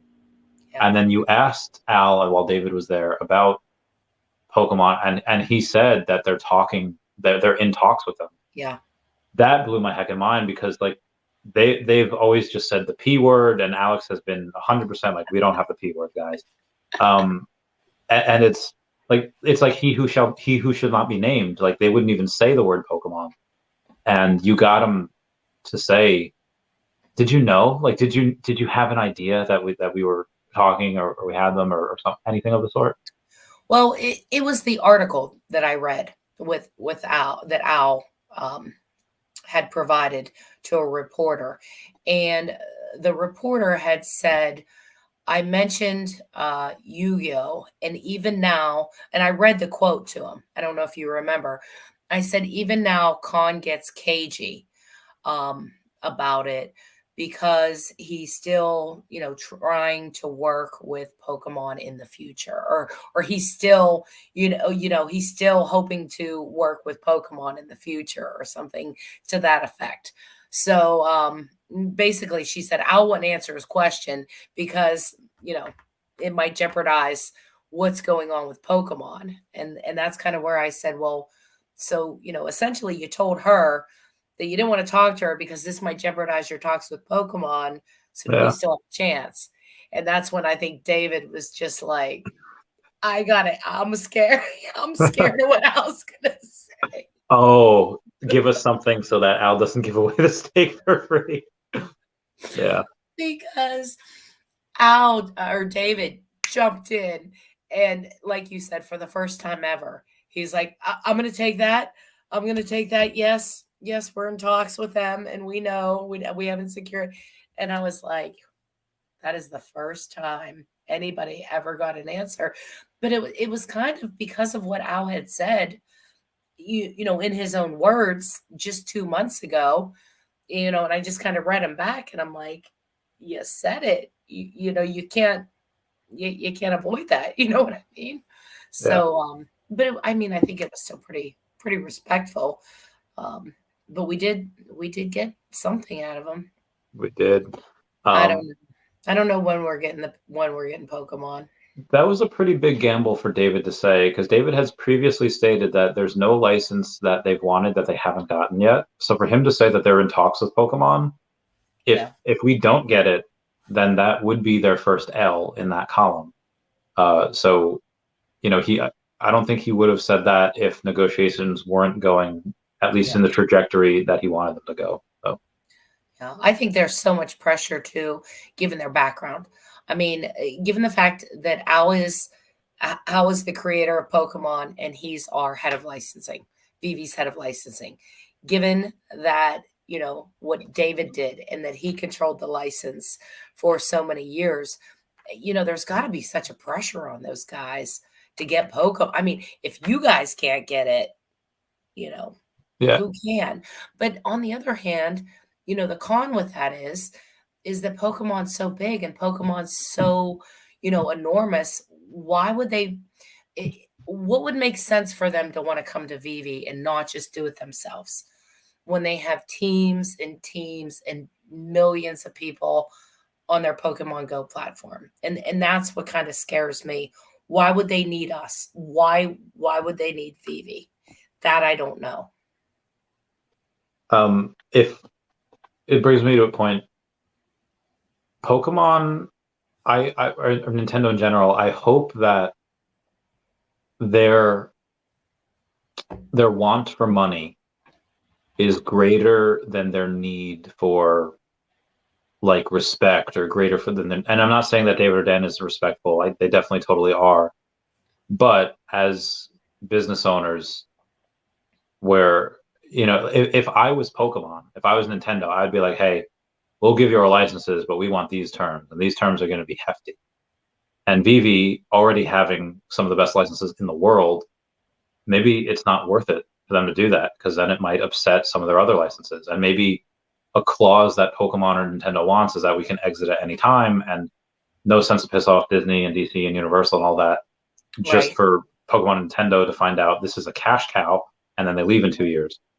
But at the same time, we know from DC, we know from every WB has also partnered with Palm, saying like, hey, here's the Lord of the Rings stuff, and it does awful. Hello Kitty, the second biggest license in the world, partnered with Recur, and it did awful. So Well, Pokemon they should sold know out. that. They just, nothing else happened. Everyone just walked away. Yeah, I mean, I have it's kitties. I have kitties. and so Pokemon should know that, hey, you could have Gary Vaynerchuk, who's invested with Recur. You have the Winklevoss twins that's invested with Recur. You have the greatest IP, some of the great IPs invested with Recur, and it still fails. They should know that it's not easy to do these NFT projects, and Veve has that proven system of success. It would very much behoove them to just don't try to reinvent the wheel. Just go with what works.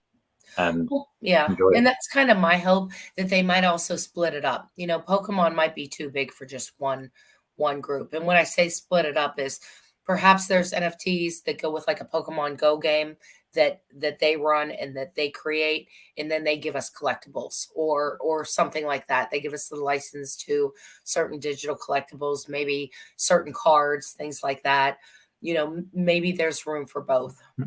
Is what I'm hoping. Yeah. I mean, I posted I didn't post. I retweeted a tweet I think it was yesterday. It was from somebody that was in the space.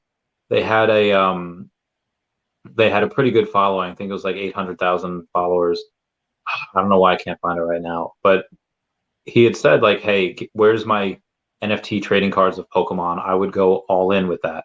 And it's like, okay, this person that has 800,000, followers, like probably a pretty good chance. Oh yeah, it's JRNY Crypto saying, Yeah, I when need to official send him the Alcon flyer for our raffle. Send me that name. Do it. I'm gonna send that to him.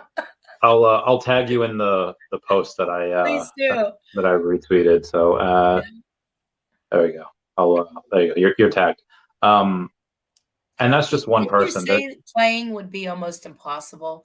Didn't you say with the cards that would be impossible, because you have to burn them and you have to get rid of them, and they would have to have endless supply? That would be very difficult to actually have a Pokemon playing card game with NFTs. So it wouldn't. Well, there's a couple different ways. If it was on another platform and it didn't have to be collectible, then sure. But even if it's on this platform, all you would need to do is you'd have a couple things. You'd either you'd have to make a first edition, with one print run, and then you'd have to make the rest unlimited. I don't think they would bother with shadowless. I think they would just do unlimited. Okay. And then you could say like, hey, you can still play with your first edition. You can play with the unlimited, doesn't matter.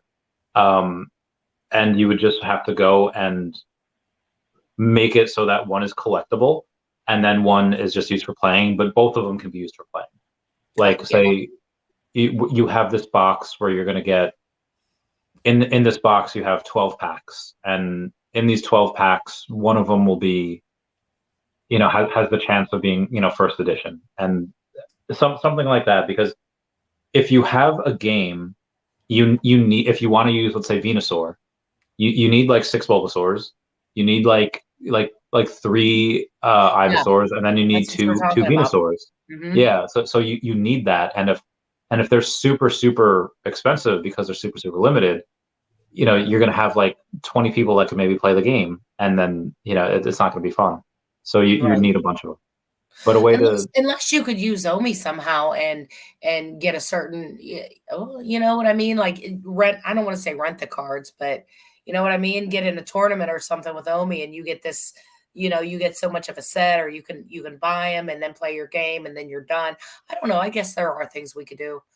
We could do still play. I mean, you could have sponsors where if you are someone that's a really good, like I'm the first 2 generations, I'm very good at the game. I Mm, would be able to go and if I didn't have the cards, I'd be like, hey, somebody give me your cards so I can make this deck, and then I'll give you 10% of the winnings that I have in this tournament, or 20%, whatever it is. right. And that you could definitely do that. If you want me to get David on the stream, yeah, this if this turned into like a 24-hour stream, then sure, but we're just barely coming up on 2 hours, so Oh I my don't. gosh, are we really coming up on 2 hours? Yeah, hour 55. So Wow. So what do you think about the burning? Do you like it? Here's what excited me.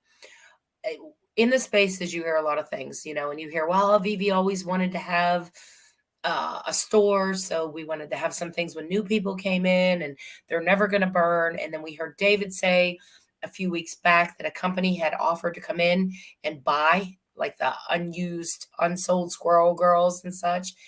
And then at the AMA, Dan said straight out, we always intended to burn. We're a collector's app. We understand that it's going to make them more valuable. And we did it. And I was like, let's go. To me, that never was really, that was never really stated. Like, that was the most upfront that they ever really were about. And not that they were hiding anything, but it was very clear and very definitive. We will burn unused. Like, they could have taken that and made money by selling that to somebody else, but they didn't, you know. So I found that to be a very bullish point. And like they really, finally said, this is our intent. We will burn. yeah. And now that we did it, we're gonna find new and exciting ways to burn even more. So I like that David added that on too. So what do you think? What do you think about what they have planned for us other than burning unsold collectibles? So first, I'll say that I agree with your point that it's very bullish because it clearly states that they don't need the money. But I'll also say that I'm not surprised because that is not the first time that they've had an offer like that. Hmm. They've had at least a couple of offers where companies would come in and be like, "Hey, we have this 7-figure amount. What can we buy?" Um, and they've denied. I should say this. Uh, they've denied. They've had other companies come in with offers that are like, "This could be really cool," and straight up stonewall. Nah, we don't need it. Did they want a Um, discount? Were they trying to get a discount? Because I if mean, not, I'm they could just sure. buy it. Yeah, they could. I mean, I'm sure, Yeah. and they very well may have wound up doing that. I'm sure people on the metadata, like at Rootless Girl, Kelly the Vivi Fox, you could probably take a look at it. Pyromaniac might Yeah. be able to take a look at it. Yeah, that there's definitely companies that have come to do that. There are definitely other companies that would be like, "Hey, we can help you do this," Right. because Vivi is, they're very small, and they've said no. So, when Reese had said that, I think he was on a Kill Patterson stream, and he said like, "Hey, I know Kill said, what do you use your money for? Like, what do you pay?" It's like, well, we pay for devs, we pay for X, we pay for Y, and we pay for the Viviverse. Okay, well, he could have just, the devs should be building the Viviverse, but him saying that they pay for the Viviverse and devs separately means that they definitely had another company go out and build the Viviverse. Yeah. So when other companies say like, "Hey, we can help build this for you, we can help do X, Y, and Z," and they say no, well, it's because they already have someone. It's because they've been doing this for quite a long time.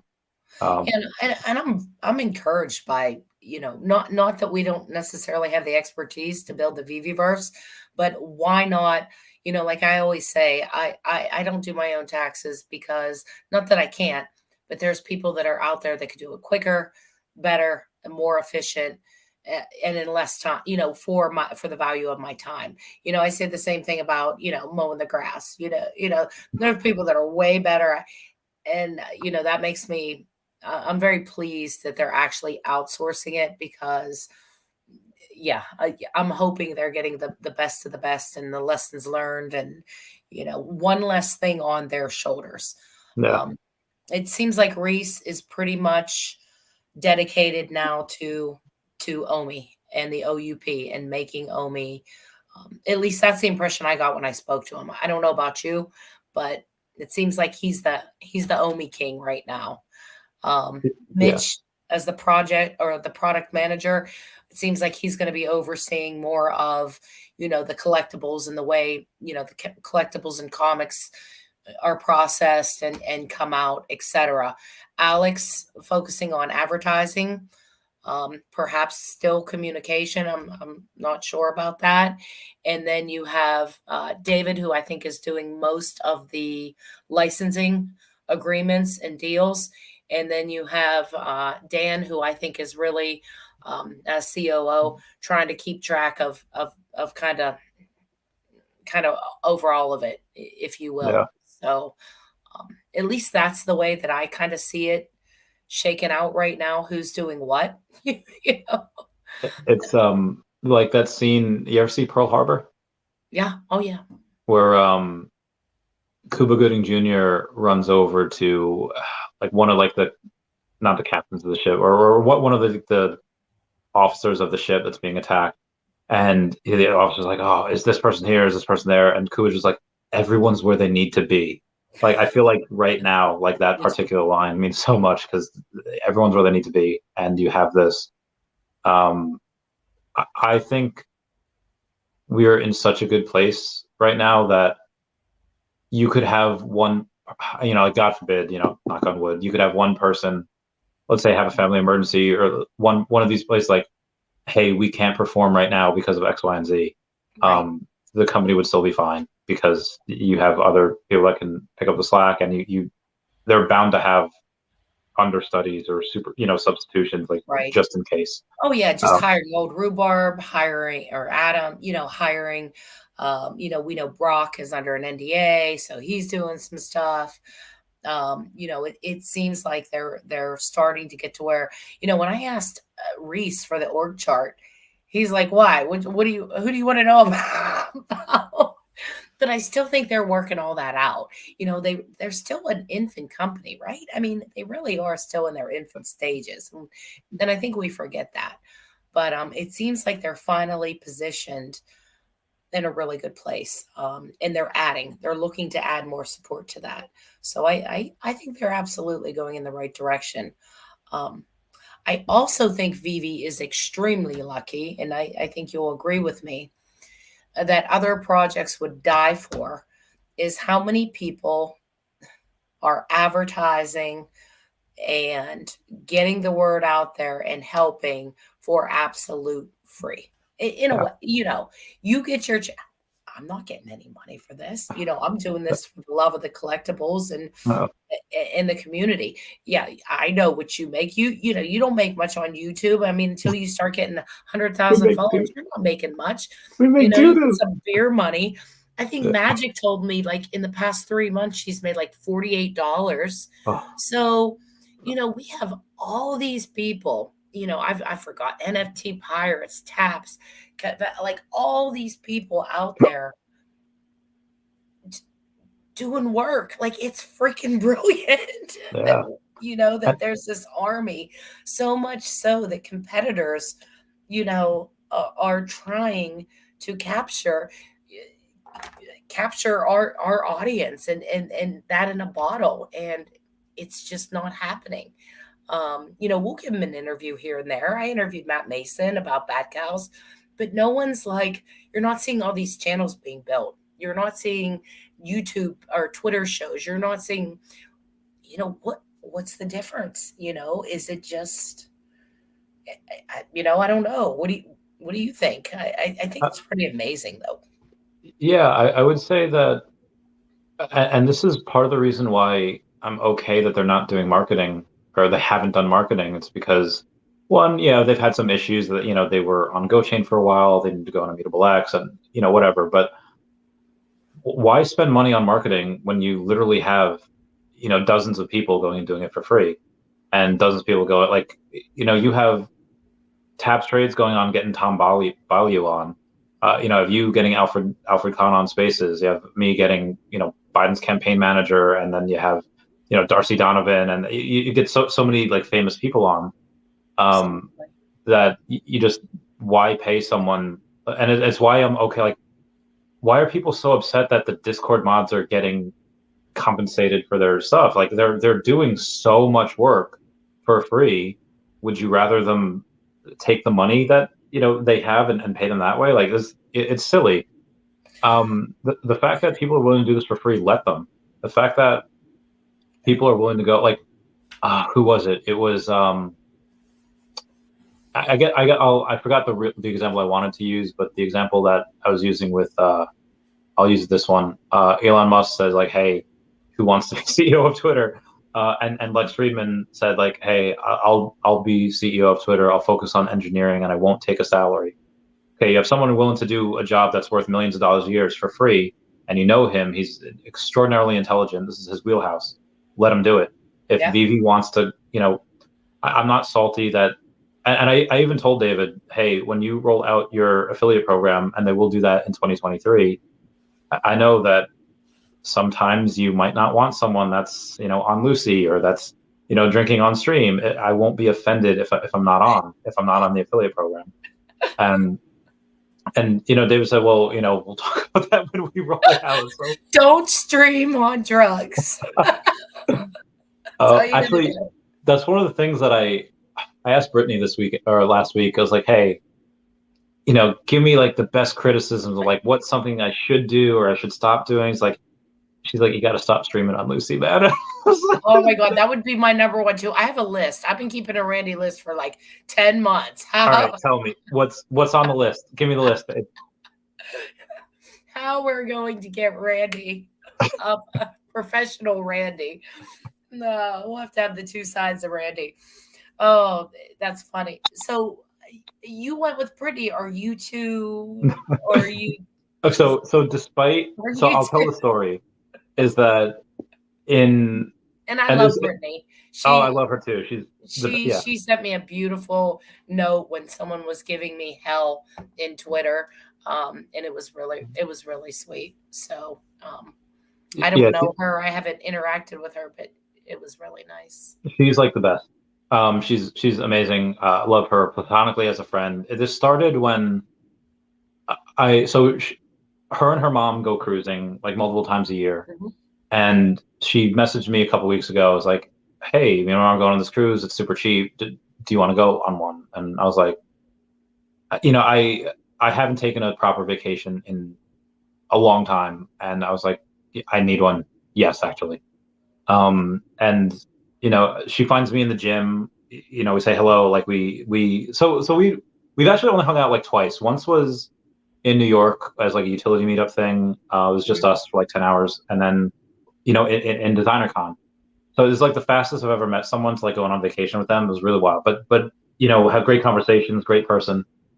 So as soon as like, I meet her on deck, after I go take a shower or whatever, and I meet her mom, and then her mom seems great too. Like I could tell where she gets like a lot of like. Oh yeah, you like older women. So you're Brittany's mom. Okay, so let me tell the story before we no. So and her mom is a beautiful person, beautiful whatever, but we start talking, and like maybe 10 minutes after, and I could tell she's a fun person, she could tell that I'm a fun person, and then they start playing that song, like to the right, like, and it's like, oh, I know this one. So we go out and we start line dancing, and Brittany takes like a video, says like 10 minutes after meeting my mom, here's Brandy in line. So, and like I retweeted it, and then all of the comments are just like, Randy likes older women. Watch your mom. Hide your mom, girl. I missed it. Yeah. So, well, she had to delete it because everyone was getting, whatever. So then we post like a selfie. We were like gambling, or we post another selfie doing for the drop, and then um, everyone started saying like, "Oh, I guess, yeah, you can trust it." Like, mom alert. So we were. People started saying like, "Oh, okay, well, Randy's not with the mom. Maybe he's with Brittany."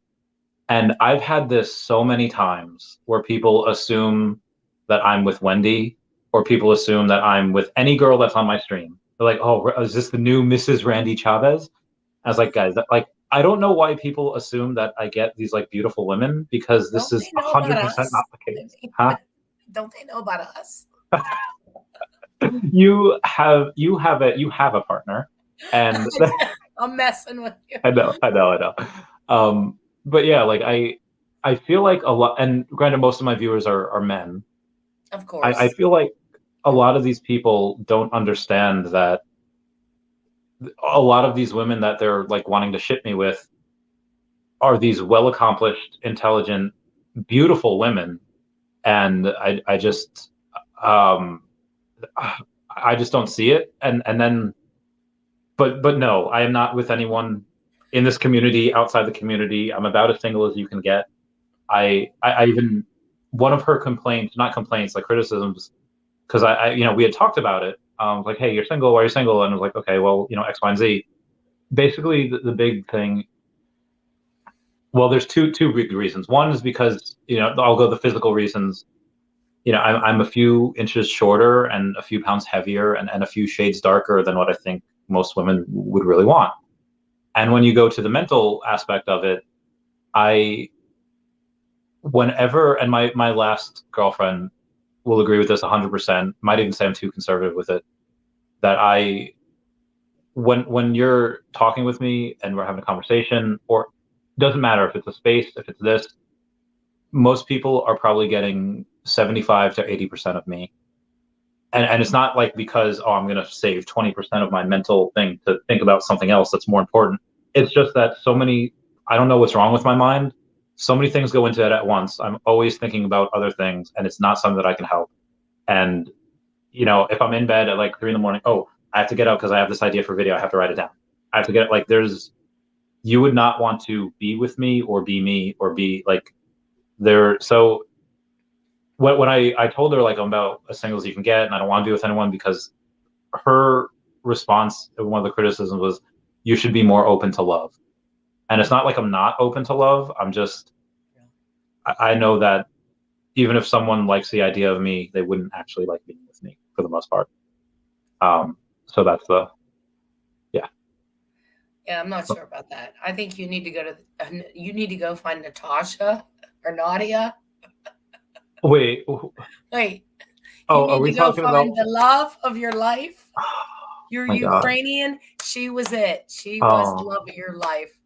so that's the other thing. Like, I love You a just, strong. your eyes, Brandy. You don't understand when you talk about her. Even when you had a girlfriend, you were like, oh, we were in love. It was so, and your eyes get all Yeah. sparkly. Yeah, it's because we were very, very, very, very good together, and obviously working together was never our issue. Working together, doing PI jobs and doing things for the downtrodden was always fun, and we had fun doing it, and we worked really well together. And I I like it rough, and she liked it rough, and but I like that rough in at certain times. Like, there's a time and a place for it, but every now and then I'll like be in the shower, or I'll be getting in the shower, and she'll like put me in an arm bar because Oh she yeah. knew because she knew Sambo, and then she'll like get on top of me, and she's like, "Give me the D," and it's like she's very, very aggressive, and is it like, Natascia, this ain't turning me on, like I'm Me and my tired. husband wrestle all the time. He said he's preparing me. We wrestle all the time. He's teaching me like choke holds and the Good. little spark right in between there, Yeah. and and we do the same thing, but not. We usually end up like Yeah, I usually end up hurt. Let's put it that way, because he doesn't try to. He's like he goes 20%, and I go 100%. And he just goes like this, and I'm flung across the room. But we get into it. We really wrestle as well. But yeah, no, I know I embarrassed you a little bit when we were at the Comic Con, but I think it was good when we were sitting around with Greg and Dr. Prophet and Pags. I embarrassed you just a little bit. I didn't mean to. No, you're good. You're good. But this is all just going to say that also, like, I just don't have time right now. And I know, Chavez, didn't you just go on vacation? I just, even when I was with Danielle, and she would just get not all of me. She would rightfully want to spend time with me and want me to go, on little vacations, and I would love to. I I think building a platform and building followers is more important, because in the next bull run, when suddenly, I have 10, $20 million, and I want to do all these charities and I want to do all these things, I can finally then ask everyone, all right, guys, I've helped make you money, pony up for these charities. And Right. it's, just having a girlfriend would just take away from that. And I just, I could, What do you spend? I mean, I know you stream a lot. I know you've been putting out a daily, kind of like a daily briefing, which I really like. You talk about the price of Omi, anything big. I've noticed you've been doing that, and you do try to still stream, and I can't believe you still answer everybody's questions every single one. after all this time. But when you're not doing that, is your time mostly researching, watching other people's video? Like, what are you doing whenever you're not doing your streams or your videos? So right now it's probably the busiest I've ever been. I'll try to work out every day. I'll try to go. I mean, now, I'll try to go to the gym or jump, do whatever. Yep. But I also, like I said, I have this company, True Facet, that want to get a cap raise for. And part of the reason why I was able to help get it done is because I know the owners of the company, and I know the owners. I know Ken Gwynn. I've had him on the podcast. He's owner of Republic, and they have about $1 billion in assets under management, and they specialize in cap raising. And the reason why I know it so well is because we met in an event earlier this summer, and the event was kind of like a who's who in the Hamptons, and I happened to go with, I don't know if I can say I can go with who I went with, but we You met. don't strike me as a Hamptons kind of fellow. I'm not, clearly. I'm in sweatshirts every day. I hang out with the Kennedys. Yes.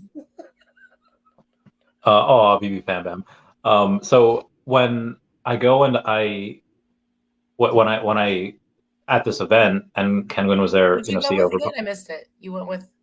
I don't think I can say who I went with.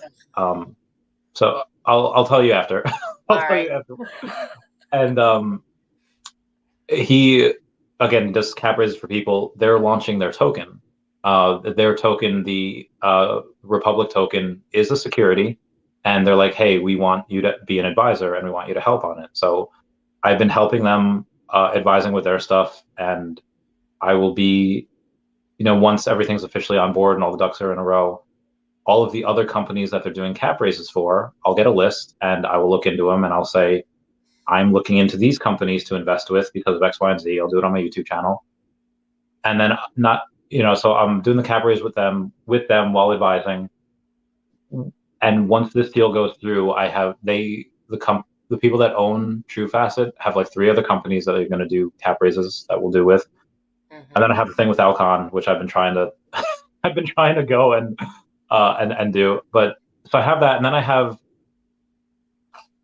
let's say like 85 separate messages each day. Like I'll have a bunch in one group chat, a bunch in another, but I'll also have a bunch of other people saying like, hey, can you cover this? Hey, can you do this? Hey, this is interesting.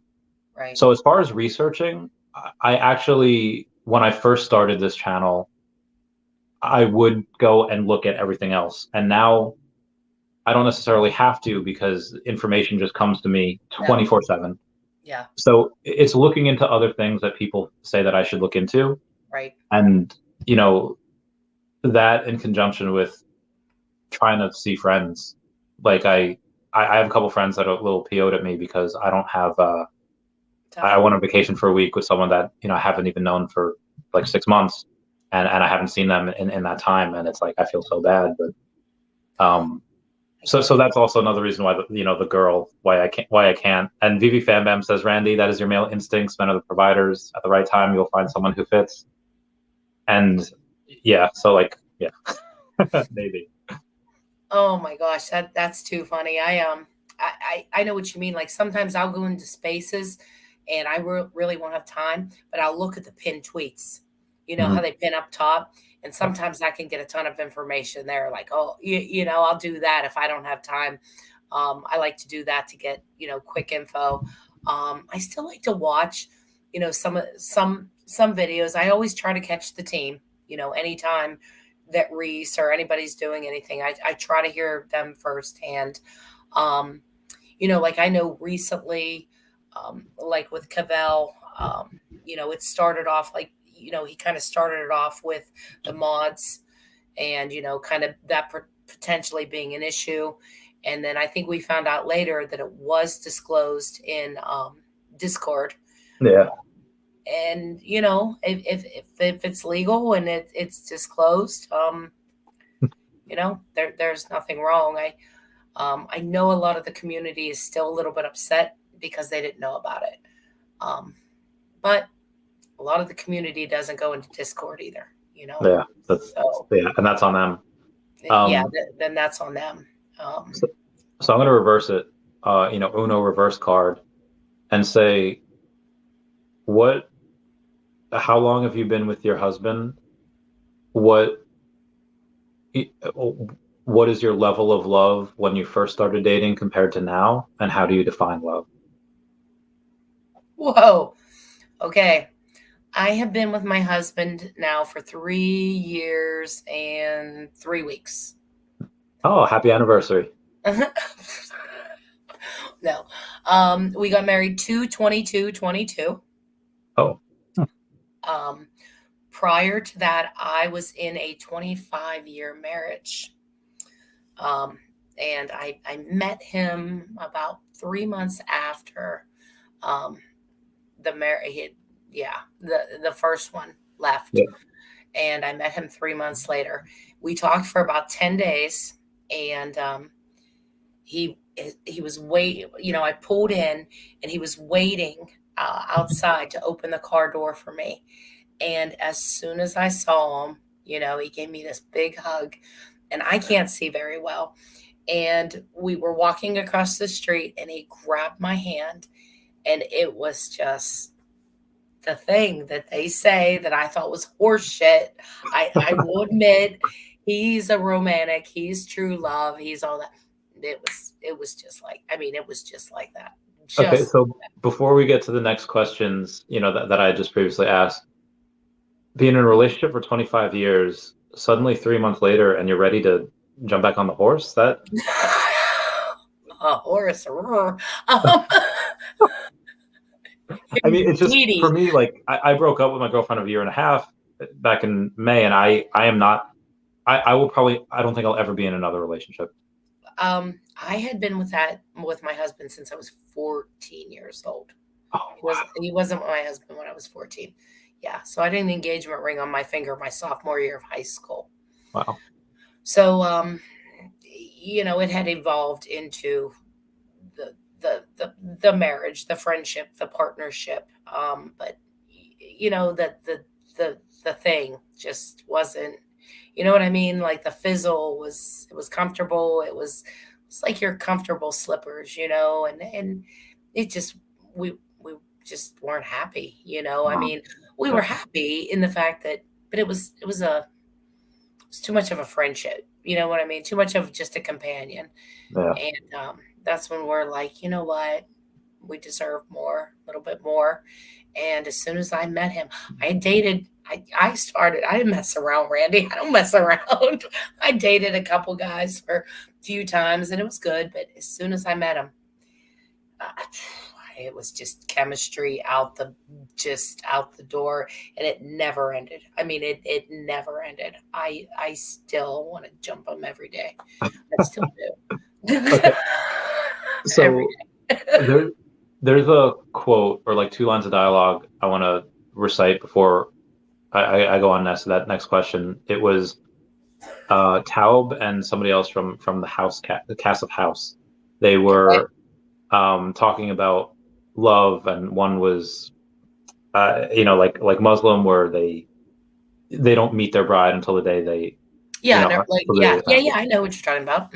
So Taub says, "Listen, me and my wife have been married for 25 years, and I love her just as much today as I did when I married her." And you could tell he meant it. And the Arab guy next to him says, "Shouldn't you love her more?" So when I ask you, like, you said the chemistry's never ended. Do you think you love him more on your wedding day, or do you love him more now, or has it been the same? And tell Um, me about that. oh God, Randy. Love is love.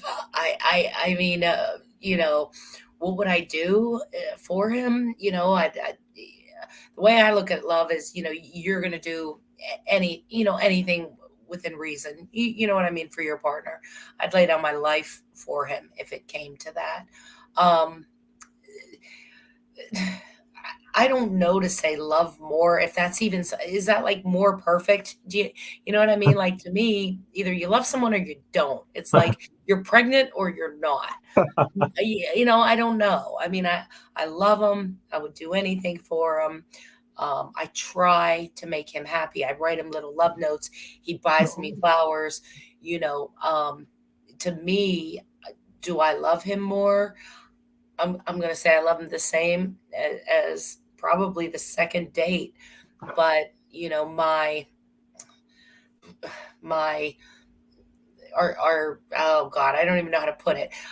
I enjoy him way more. We have a lot more fun now, where it's more exciting just because we know each other more. We could, you know what I mean? We could do more fun things. So getting to know him has made me appreciate him more.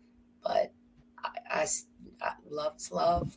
So that second date, you obviously fell hard. Like what made it what made you fall from that hard on the second date? What made it so swept you off your feet? Oh, it was first date. I think love came second date. Everything just fit. We had talked for 10 days.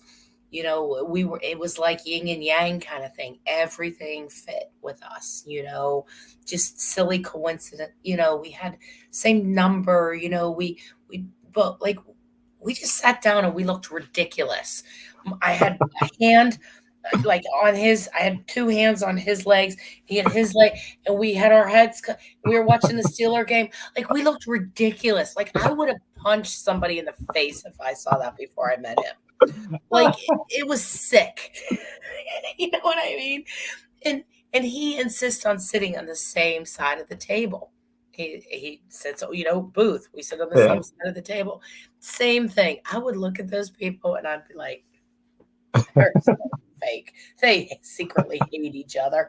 But now, now I do it. I'm one of those people. So, I don't know, Randy. Call it chemistry. Call it whatever. We just fit. He knows me. He knows. I feel like when we came together, it just, everything just fit perfectly. I love the idea of love. I'm actually a sucker for like romantic comedies. I like it's yeah, it's Him too. He watches rom-coms all the time. And Rocky rom-coms and martial art movies. That's it. yeah, I love that stuff. Like I just watched The Proposal a couple weeks ago with Ryan Reynolds and Sandra Bullock. Oh yeah. It's like yeah, Oh, that's awesome. it's just fun. It's just Yeah, he's a big romantic, and he was never married. He waited. So he waited a while. He's not, he's early 40s. And he just said he never found the right one yet. as you know, within a couple of days, he said, I knew, you know, and I just knew. So I don't know, Yeah. but you know, everyone says all that honeymoon and that lust and all that fades, and it hasn't. I mean, I'm still just as excited, you know, when he comes home. I run down the steps like you're, you know, so if So do you anything, think? that's what's gotten better. You know what I mean? Just like the Yeah. excitement has gotten better and built. But love is love. So you have shown I won't show it, but you have shown me when you were like a bodybuilder back in Yeah, the day. back in the day. Um, you do you think that if you would have met him 20 years ago, that that it still would have worked out, or do you think that you're because you're older now, you appreciate this type of love more? I think I would have fallen for him, but I don't think he would have fallen for me 20 years ago. Really? Yeah, we're pretty opposite, you know. Um, yeah, we're very opposite. He's a much more straight and narrow kind of path guy, you Okay. know. And that's what I you are like kind of now. I like to have I like to have fun, you know. Um, you know. So I don't think so. I don't think we would have made it 20 years ago. Well, I mean, I feel like love was a little, maybe not, maybe 30 years ago. I don't know. Love was, I think, a little bit easier where if you get a little damage, you can repair it. Where now I feel like because there's so many options out there, oh, let me go on Bumble, let me go on Tinder, let me go on, whatever, that if something gets a little broken, gets a little hard, a little complicated, you could just go and find the next one. Um, Yeah, that's true. But that security, you know, that every day, that knowing somebody has your back, you know, the small things, and it's amazing. You know, I give what I get. You know what I mean? I give what I get. So, you know, it's just this constant back and forth with us, you know, and it doesn't have to be big things, but it's small things. And I know if I was in trouble, you know, I know he would, you know, move mountains for me and vice yeah, versa. So that's the good thing about having that one person. And yeah, does he get shitty and da da da? And do I do things? Yeah, but you know, we go away for a couple hours and we come back and like, oh, that's stupid shit. You know, move on. yeah, get over it. They're like, Get ah, over it. that's I fine. mean, not catastrophic. Like, oh, you put the toothpaste in the kitchen, you know, you know. But for the most part, you know, we're a good match. He makes me really Oh, happy, really I happy, love that. I'm so really. happy for you. And he's the one that pushed I mean, let me rephrase that. He introduced me to all of this. I think I told this story where we were, it was April. We got together at the end of November, 2019. So it was March, April, and he's sleeping in bed, and I wake up, and you know, this is what I see, you know, and I'm like, you know, I'm thinking, you know, whatever. And I kind of like lean over and I look and I see freaking unicornos on his phone, but he's being real sneaky about it. like, like he's buying porn or something.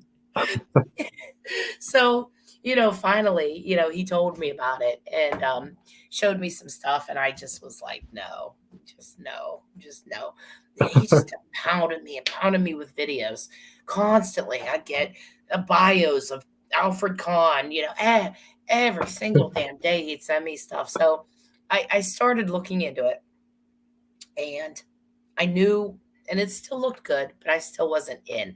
I was helping him with drops. Remember, you could have two phones and one account. And I was, you know, doing the Yeah. drops, but I wasn't in at all. But then when Marvel was announced, I'm like, okay, big time now. If Disney comes to me, or if Disney is involved in any single project and I have the opportunity to be involved, I'm in. And then I was 100% in as soon as Marvel came. Yeah. But the unicornos and the labbits that didn't do it for me. Not your speed, Not my speed. not your cup of tea. So he's the real driver. He was really the real driver.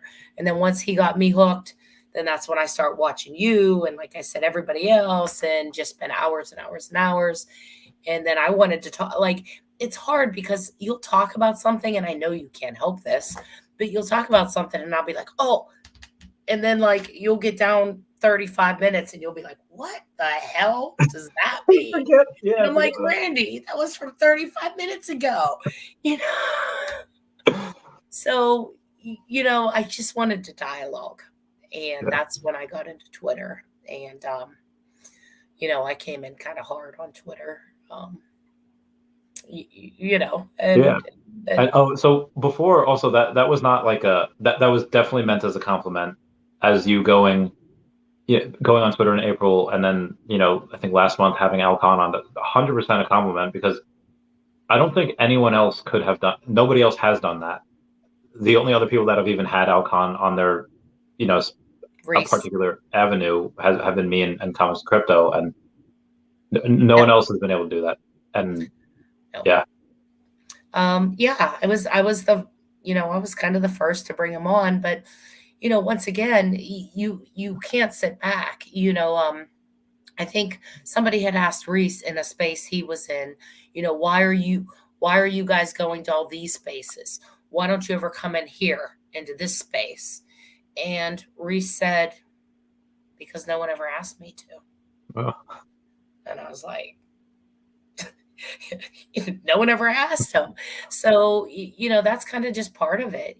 I've had a few people like, I don't mean who are you to do this or whatever, but, part of it is networking. You know this, right? I mean, yeah, the more people you can try to reach out to and then just take a shot. What's the worst that they're going to say to you if you can actually get a hold of them? yeah, What was the worst that Al could have said to me when I got a hold of him?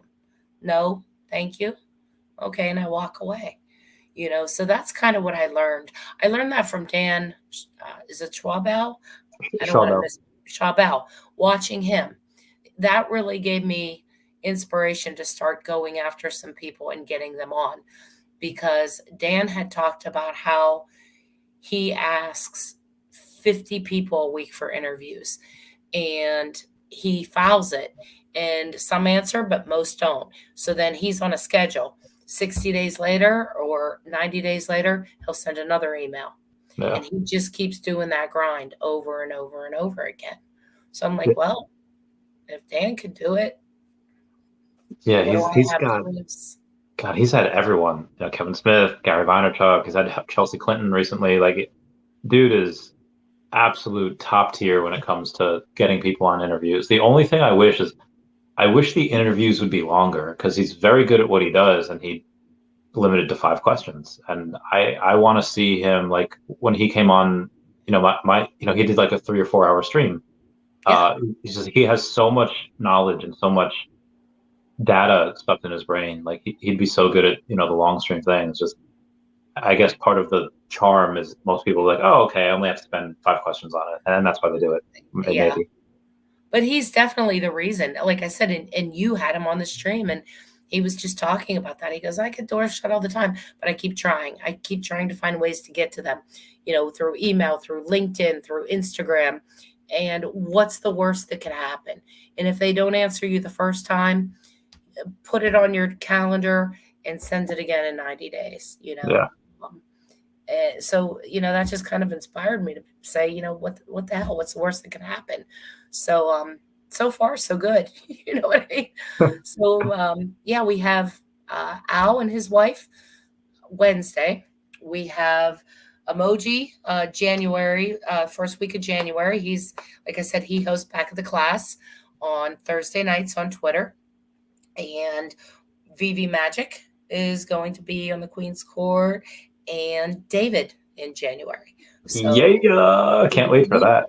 so that's the lineup that we have planned so far. So I think That's it's going to be great. good. I think Yeah, it's going to be good. And people need this, right? During the bull run or during the bear market, people need to be connected yeah. and, hear what's possible. So, So who are some of your other favorite streamers?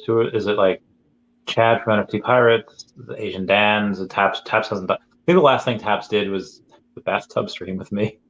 um, yeah, I'm worried about Taps because Taps was supposed to come on the court, and I did reach out to Taps, and I haven't heard back from him. But I also know that Taps is dealing with some stuff right He now. he's been extraordinarily busy. He's got a bunch of stuff going on. I mean, and then it's possible the next time he is actually, I'll probably like stream at his wedding or something, and I'll be like, hey guys, he's fine. Also, he's still getting married. I mean, he invited me, so I had to unless he's like, surprise, Randy, me and you are getting married. Like, all right, this is what we're doing. Okay. I need insurance. I need insurance. Well, like I said, I watch a lot of you, and the reason that I was drawn to you is because you had interaction too, which I like a lot of the other YouTubers, etc. But one nice thing that you did was you always answered people's questions, and you'd go until there was interaction there. So I always like that. That part of it, that it wasn't just you sitting here telling us all your knowledge, that we could actually ask you questions, etc. So I really watched a lot of you and still do. I really like, although he's newer, I like my collectibles. I think he's literally a hoot of a guy. He's funny as hell. I like listening to him. Sleeping Comics is another one. Love him. He's amazing. Of course, I like and enjoy Sean and Kevin and Spencer from Comics and Crypto. And then Veve Magic, I like watching her as well. So, those are probably, if I missed anybody, I'm so sorry. Yeah, those are probably the most consistent streamers, though, I would say as well. Yeah. I used to watch a lot of Cavell. Cavell is one of the people who convinced me before I even started watching you, when he would talk about Omi and talk about the IP they have before anybody knew, he would show slivers of things, and Cavell really helped bring me in. Recently, not so much. Things happen. So I haven't been watching too much of him. I did watch his little breaking news about the lawsuit against Ben that he pulled up with Patrick Cabell versus Ben. So curious, what's your thoughts? Did you get a chance to watch his video on paperwork? So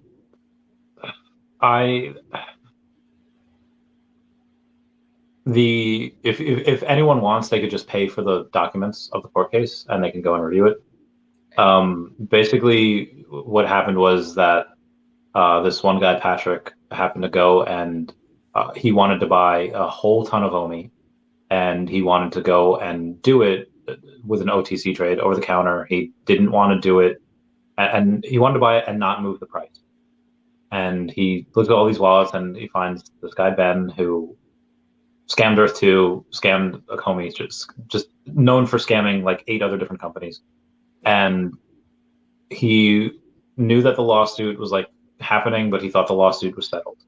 And Ben had told him apparently the lawsuit was settled, and then clearly it wasn't settled. And then, thankfully this guy had done it on US soil, so that now it is like a securities fraud case. That does not mean that Omi is a security. It is not a security. You can go read that in the files. They are not claiming it. It's just known as a securities fraud type of case. And that is going to be hopefully this guy Ben, who is a scammer, well-known scammer, hopefully he gets the book thrown at him. Hopefully he has to pay a bunch of money. And this is not a good person. This is a cancer that would be better if this person was wiped off the map, gone away forever. So is hopefully it true that he still owns like 20% of all the Omi? That he owns a huge, or do you not know? Not 20%. 20% would be like 60 billion Omi. He would, I'd imagine billions. I don't know if it's like 5 billion or 15 billion, but I'd imagine it's somewhere in that range. He still owns a substantial share then. Yeah. Which is, so there's been, and I'll go and say this, that there's been people say, okay, well, this guy can just dump at any time. True. You're right. This guy can dump what he owns. All right. Let's say he did own 30 billion Omi. Let's say he owned 10% of the supply, which he does not. But let's say he did. And he wanted to dump when Omi reached a penny. Okay, well, how much is that actually? Okay, well, if it was, let's just say the whole supply, which is not whole supply, that'd be $300 billion. 10% of that would be 30 billion, so that'd be 3 billion at if it was the whole thing, but it's a third of that. So at 30 billion, 3 billion, so that'd be $300 million. If he had 30 billion OMI, it would cost him, or it would cost everyone else, $300 million in order to eat through that sell wall. Right now, that's an impossible mountain to climb because our volume is so low. Okay, well, in a bull market or when we're doing 100 million in volume a day, that's 3 days. That is eaten in 3 days. That is so. Again, he doesn't have 30 billion. There's no way that he would dump all of it at that price. But even if he did, even if those things were, all it would take is a couple of days. Even if we didn't have 100 million each day, even if we only had 50 million each day, okay, well then it's 6 days. Yeah. Like that's it. It's 1 week of trading, and then we eat through his sell walls, and that's that, and then it's done with forever. Yeah. So yeah, it's really not as big of a deal as people think. Well, I find it funny too that people say, $12 million, he must be broke, and $12 million is so much. And one of my examples was I once fought over a $7 mistake. I must have spent 20 hours. And it wasn't the fact that I needed that $7. It was the principle that they owed me that freaking $7. And I spent hours on the phone, on customer service, printing things out. And, I kind of try to tell people because, a lot of people are saying the only person that can afford it, I guarantee you that's Dr. Profit. I don't know who it is. Maybe it is, maybe it's not. And then you start hearing, well, he must be broke to be suing for 12 million. And I'm just like. So Dr. Profit actually told, so a lot of people were assuming it was Dr. Profit. I was like, hey, is this you? Because there aren't, not a ton of people fit that description. Not a ton of people have that much amount of money. And he's like, no, but I actually know the person who this is. Like I introduced them and I so there is a direct link to him. But he said, no, it's not him. Okay. And he had also mentioned that this person's not broke. This person has quite a bit of money. That's what I said to him on the interview. I said, some people are really worried that you're broke. Not for that, but just because of collectibles. And I said, can you assure everybody that we don't need to put together a GoFundMe for you and that you're just fine? And he started laughing. He's like, yeah, I'm fine. And then he also talked about how his account got locked because he had so many collectibles and he couldn't see it. It was so slow. It didn't get locked, but it was so slow because he had so many collectibles. And I said to him, there's a tear running down my cheek right now for you. I'm so sorry you couldn't see it. First world problems. But, no, I mean, like I said, I try to watch a little bit of everybody, but those are pretty much the main people. I'm sure I forgot a few people and watched different videos, and I don't watch them all. But I don't expect people to. People for the videos, I think people should watch that are 12, 15, 20 minutes because news happens every day. And sometimes that news is very important. A lot of times it is. And it's interpretation of it, it's the facts, and then, everything else. The live streams, I'll have like the first 10 or 15 minutes of maybe a recap of the news, maybe a recap of something happened. But the rest of it is just answering questions. But most of the live streams, people, I don't want to say should not watch, because we have a lot of fun, and there are a lot of interesting things that usually aren't asked that I don't address in videos. But if there's a 2-hour live stream, watch the first 15 minutes, and that's all you really need. If there's but the videos I think are fairly important, especially for data collection. Like I outside of the last week and a half, because I've been on vacation, it's just been how does OMI compare to the S&P 500, to the Dow, the Nasdaq, and then Bitcoin and Ethereum and everything else. And more times than not, OMI does outperform everything. So it's very, very good data to have going months back. and then everything else. But Would you ever consider, is there a price that Bitcoin or Ethereum could fall to that would make you sell your OMI? if OMI had, let's say, gone like to 000, or not 000, if OMI goes to 003, let's say like 3, or let's say 4x from here, and Yeah. Bitcoin goes to like 5K, Yeah. then let's say, hold on, 20, and then actually no, No? because Okay. because that 20x, let's say Bitcoin goes to 100K next bull run, well, 5K to 100K, that's a 20x. Well, Bitcoin Right. going, or OMI going from 0.0032 to that'd be 6.4 cents. And I think OMI will go much higher than 6. That would still be more than a 20x. So no, I mean, Okay. maybe if Bitcoin went to You like are an OMI 3K. maxi. Yeah. And if anything, also, I guess Ethereum, I would, Bitcoin and Ethereum both great, but I would say, I think Ethereum at some point will flip Bitcoin. And, Yeah. most everything that matters is being built on the Ethereum blockchain. And you have layer 2s right now, which are making it better. Eventually you'll have layer 3s. Eventually, it's Oh, you're going to Ethereum. get hate mail over that comment. I could just see it now. You're in so much trouble for that comment. It's going to happen. That Bitcoin is a great store of value, and it's like gold. Everyone will want it, but Ethereum is that utility. Ethereum, like Bitcoin, Bitcoin is like a Nintendo Wii that is great. Everyone likes it because of the history, but that Ethereum is that Nintendo 64 that you can chuck it down the stairs and it'll still keep going. That is the stone that is the stone brick, that is the stone castle that'll last for centuries. Wow. And Bitcoin, it'll stand the test of time, but it's a giant wooden mansion. It's most of the things that will be bought on Ethereum. It'll be built on Ethereum. Well, I'm excited to see where we go. And even if we continue to go low and stay this way, um, you know, uh, every market, this is nothing different. Every market has, its waves, right? Yeah. Stock market, gold, silver, precious metals, where what goes down will come up. So, it'll just be interesting to see how long it lasts. And, I'll say this one last thing that stop me if you've heard me talk about it before, because I talk about it a lot. okay. It's when you have Mark Zuckerberg, who's spent about 20-ish billion already on Meta's metaverse. I saw that. Did you see the video that he did? Which one? That Dr. Prophet posted about what life's Oh, gonna yeah. be? Yeah. That looks really cool. Oh, That looks really good.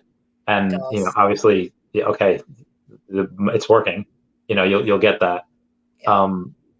But he said that he's going to increase that spending to 25 billion next year, and he will sustain that for the next decade. So by 2030, he will have spent $250 billion on the metaverse. And it's like that quote from Ruby, Professor Ozpin going to James Ironwood saying, "If these are the size of our defenses, what is it we're expecting to fight?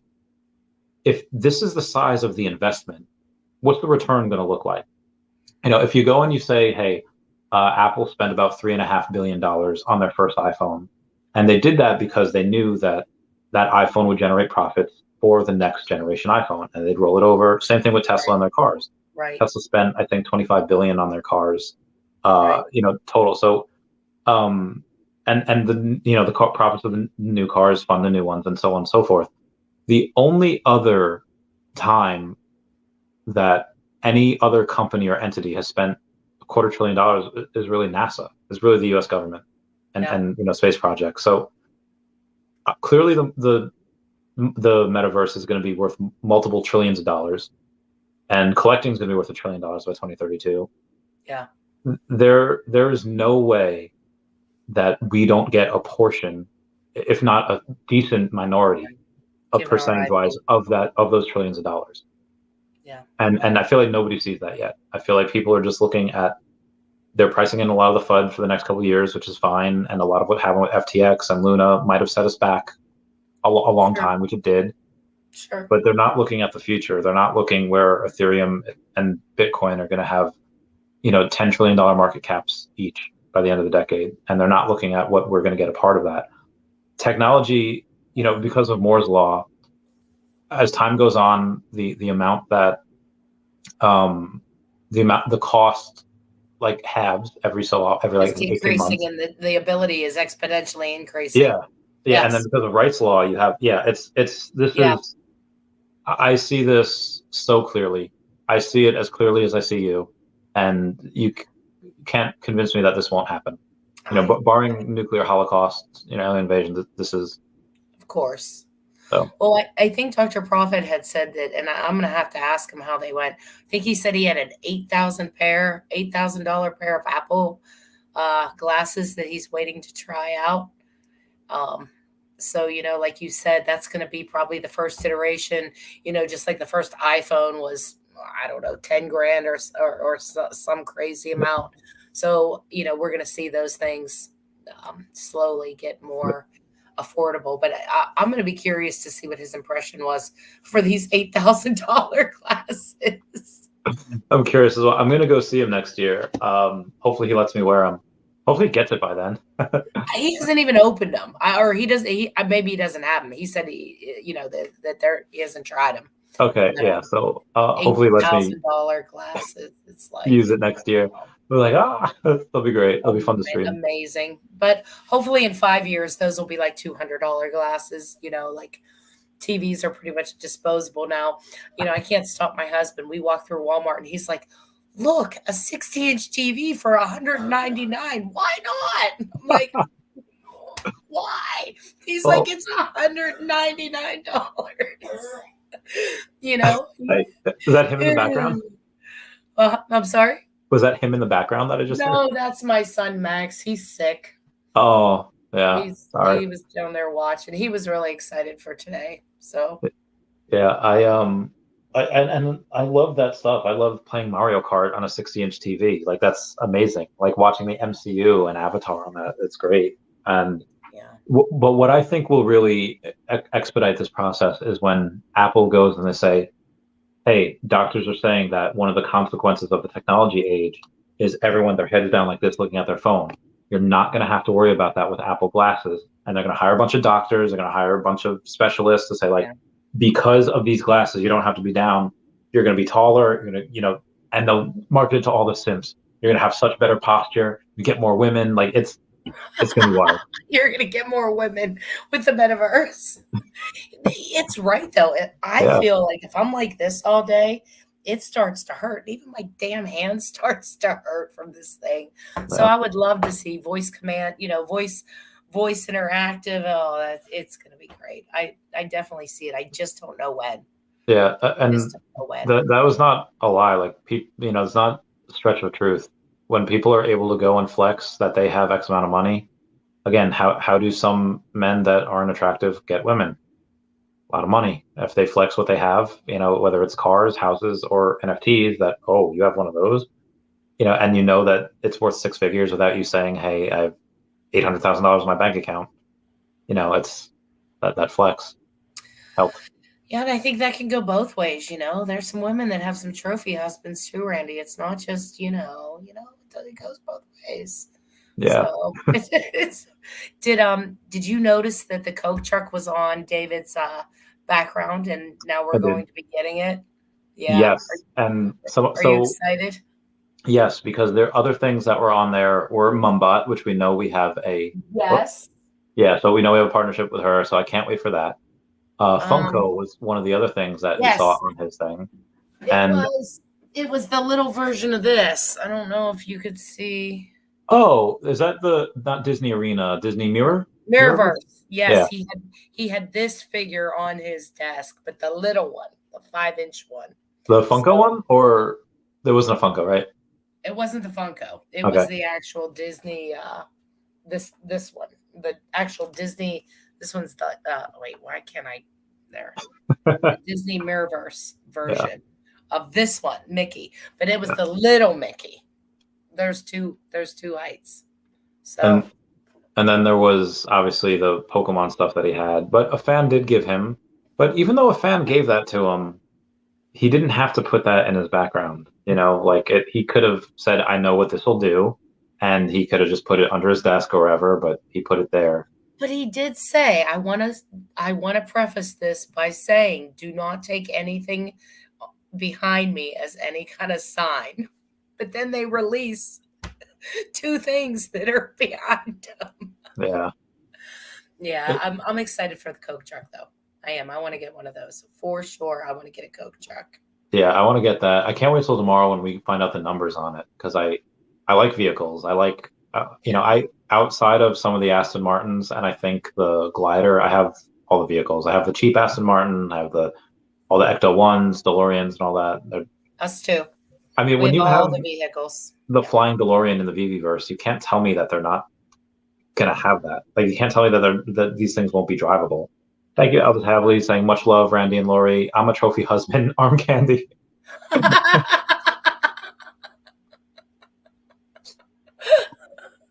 maybe, yeah, maybe. No, I couldn't. You never know. You just never know, Randy. I can't. I just maybe when my work is complete and I get all the endangered species off the endangered species list, and maybe I can settle down. And it's just, I don't know.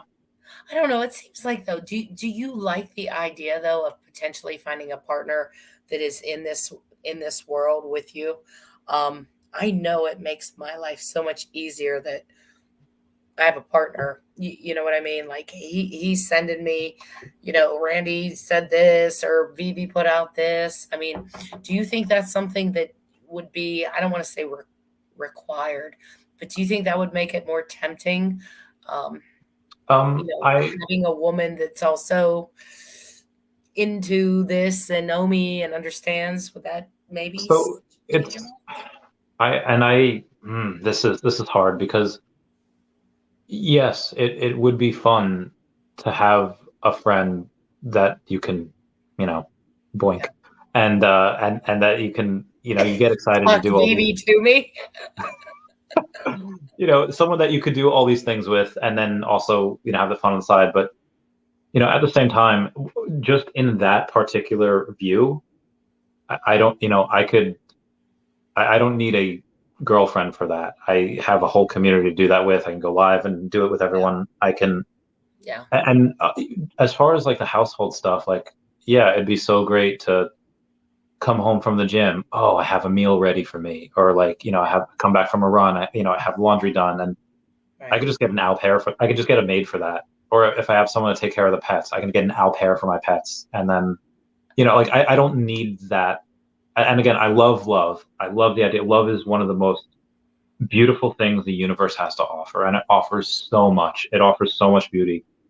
But I also, again, I come with a lot of baggage. I come with being a very, very incomplete, very flawed person. And I also know that the person that I am with is also probably going to be flawed and have baggage. Like we all see like, hey, you want to meet someone in the, in the VV fam, maybe. But also as a veteran, I don't know if I could be with anyone that is not also a veteran, that doesn't understand what, it's like to be, to go without someone for months at a time. Like a lot of civilians that I've dated, it just, oh, I'm not going to see you for like 10 days. It's like, girl, like there's been times I haven't seen my friends for years because they would deploy, I would deploy, and they'd PCS, and and so, it's really hard. I mistakenly, I don't want to say I have high standards. I just have little checks that there's no one that's going to check off all. And I know that you don't base love. You can't help who you like. You can't help who you love. You just love who you love. And Dr. Cox from Scrubs had said, no one's going to be perfect. But if you find someone that you they're hang on to them. Yeah. But I don't know. Maybe I should. There's an episode of Jimmy Neutron where him and Cindy have to put their brains, their neurons, in a pool, and they charge their friends and they say like, hey, all these personality traits have to go in each of us. We have to trust you guys because you guys know us best to put the personality traits in the right body, in the right brain. So maybe I could have some people the same way they send me information on Veve. They're like, hey, here's a nice, but again, I can't do it now. It would have to. It's so far in the future. I again, anything now would just be physical, which is fine. Yeah. I But just want to boink. that's what I have time for. I don't have, you know. Okay. Alrighty then, there you have it. I know it's probably a Randy, little disappointing, and I'm sorry. Randy's, but everybody's flawed, Randy. Everybody has shit. Everyone has baggage. Yeah. You just have to find that person that, offsets you and they can pick up where you're not so good. Maybe you're still young. If that happens, I'm 32 now. I'm, not 20 anymore. Not 25. It's, also, I mean, again, it's going to be hard because then when I have accomplished everything, I'm going to have like tens of millions of dollars, if not more. And at that point, you really don't know. It would be easier for me to find someone now because. Well, but then at that point, it might just be like a sugar daddy situation with you. You know what I mean? Yeah, and when will you know if they love you or they love your $100 million gator farm? So I think, and I actually, I think I'm fairly blessed to look the way I do because Drax from Guardians of the Galaxy says, "What these quotes?" Yeah, well, it makes sense.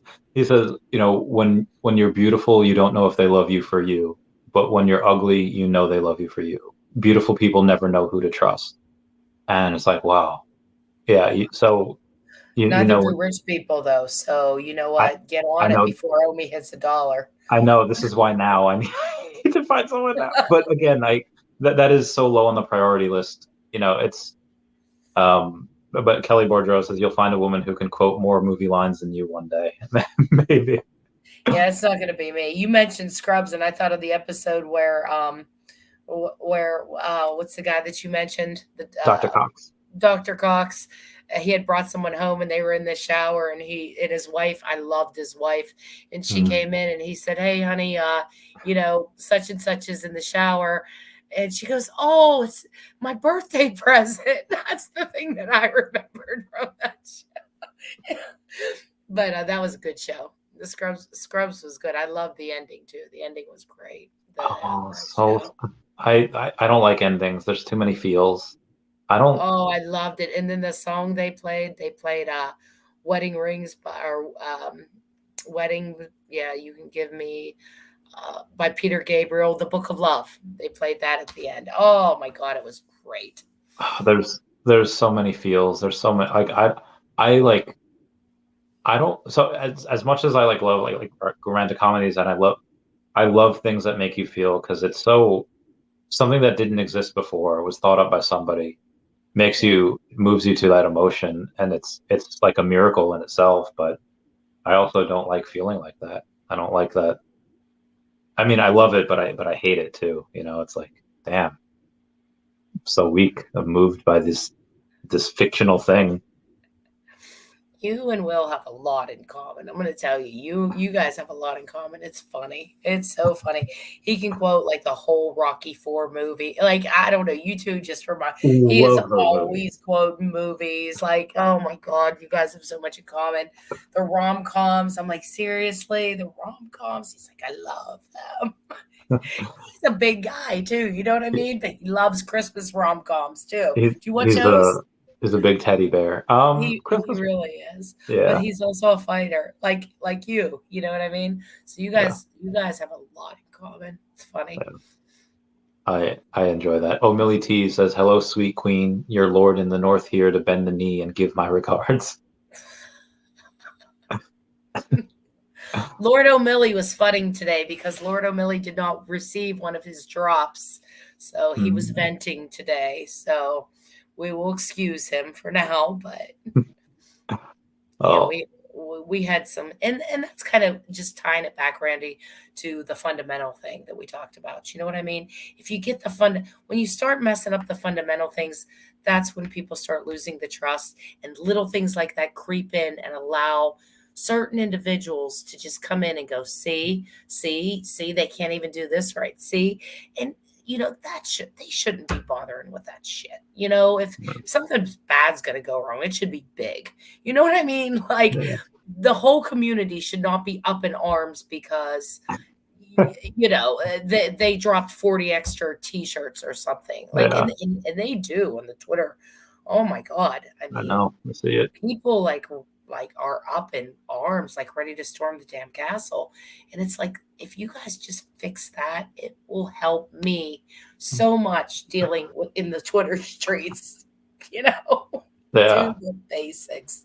So we'll see if Mitch can get this fixed. But yeah. I'm pretty bullish on him, on the team, and again, most of their drops go off without a hitch. Most things happen, fairly smoothly. And I feel like people are really forgetting that it wasn't even a year ago where, oh, we have a drop coming out. I can't get in the market. I can't buy or sell anything. It wasn't so long ago that we just didn't have all the things that we have. But like, remember earlier this year when we were still on GoChain, not on Immutable X, like it goes how quickly people forget of all the amazing triumphs that Vivi has had, and you know, and they'll forget about these two when they're done. well, I do have to give it to the true NFT like the true blue NFT crypto, when they talk about taking things off the app and putting it in their wallet or putting it in their ledger. I get that. I do get that argument. But on the other hand, when I talked with Bromwich from Quid, he had said that decision is primarily up to the licensor. We really don't have any control over that. So if they don't want them out and they don't want them off app, they don't go off app. Yeah. So I don't know how we're going to handle that really long term, but I see that as probably the most legitimate of complaints right now. You got all kinds of people missed airdrops and, we didn't get MCP in time. That's all fixable horseshit. But, probably one of the most legitimate concerns is if they'll ever really be truly in our wallet, in our ledger, able to be taken off. I know they've said, or you're not going to want to. You're going to want to keep them gated. You're going to want to keep them in the BV verse. You're not going to want to go anywhere. But then you have these, crypto, hard NFT people. They're like, no, my NFT, my possession, my wallet, my ledger. Yeah. I don't know if or how that's going to be resolved. I don't know if Disney's just going to go, okay, David, go for it. Let him take them, I don't know if that's really ever going to happen. Yeah, I mean, I suppose it could. I wouldn't count anything off the table. And I get they're it. not NFT argument is still there because they're gated is what I'm saying. Yeah. But I mean, like, if the servers go down, and then it doesn't matter if you have it in your wallet or if it's in Vivi's wallet, if they, and not, that's true because it's pointing to the server, right? So, I mean, again, it's Yeah. not that Vivi would ever go down, but even if they were, another company would buy it up, and you still have that same issue. Like Facebook would buy it, or Disney would buy it, or if Vivi was ever in trouble, someone's going to buy Vivi. Like there's no way that they're not. Yeah. And I don't think I don't know if they're ever going to get to the point where the asset isn't pointing back to Vivi and they actually have the entire asset on, you know what I mean? Like, I know that's just kind of the biggest question of NFT legitimacy, that you can't take it, that it's in a custodial wallet. I don't know. We'll see. But I like I said, I don't know if Vivi really has that much control over it. It doesn't seem that they do, based on what other CEOs have told me about taking things off the blockchain or moving them into the wallet. They say it's at the discretion of the licensors, and I don't know. I don't know if that will continue to plague us as not real NFTs moving I mean, forward. even if it does, it's really only going to be the people that are, those NFT bros, and mass adoption. Yeah. Does not really. I mean, a lot of those people are already here. Some, if that's the hill that they want to die on, then okay, then they'll miss out and they won't. They won't invest. They just Okay. won't invest. But I mean, the mass adoption is coming from regular people that are going to spend $50 to $100 Yeah. on the, and hundreds of dollars a year might not seem that much, but when you have millions of people on the app, that's hundreds of millions of dollars a year. Right. Extra. I mean, we already have, on average, we're making about 200 million in gross sales from gem sales. When we have, it's nuts. It's insane. No one else is doing that, Randy, consistently. No. Nobody else is doing this. Zero. And their secondary market is not doing this. If we're poor and we're in such a bad place, someone's putting money, someone's still buying, in the worst of the worst times. I don't want to say. But I've even gone on and said, hey, like I've picked up more Marvel Mighties this last week and a half. Yeah, what do you know? I feel like you know something. Like what do you know? Well, I'll say it a couple different ways. One was when at San Diego, I ran into just David, and I was like, "Oh, hey, what's up?" He's like, "Hey, did you get you get the drop this morning?" And the drop was the Marvel Mighty Chimichanga truck. I was like, "Yeah, I have all the Marvel Mighties." Like, "You have all the Marvel Mighties?" I was like, "Yeah. Why did you give me that reaction?" Maybe something's coming. I don't know, but I know. So there's going to be 5 or 6 more Marvel Mighties next year. I don't know what they are. I'm 5 or 6 more drops, or 5 or 6 more Marvels. Marvel Mighty drops. Like there will be next year. I think I know what 2 of them are going to be, but they are going to be. So we have 9 sets of Marvel Mighty. There'll be 6 more sets. Okay, that was my question. Yeah, there'll be 6 more sets next year. Okay.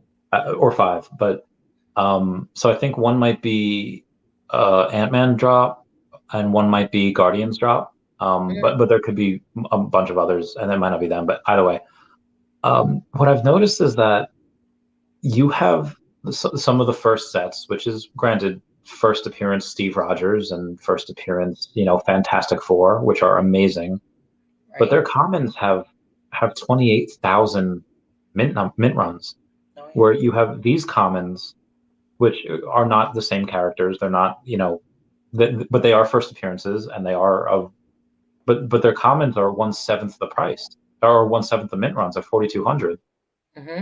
So, and they're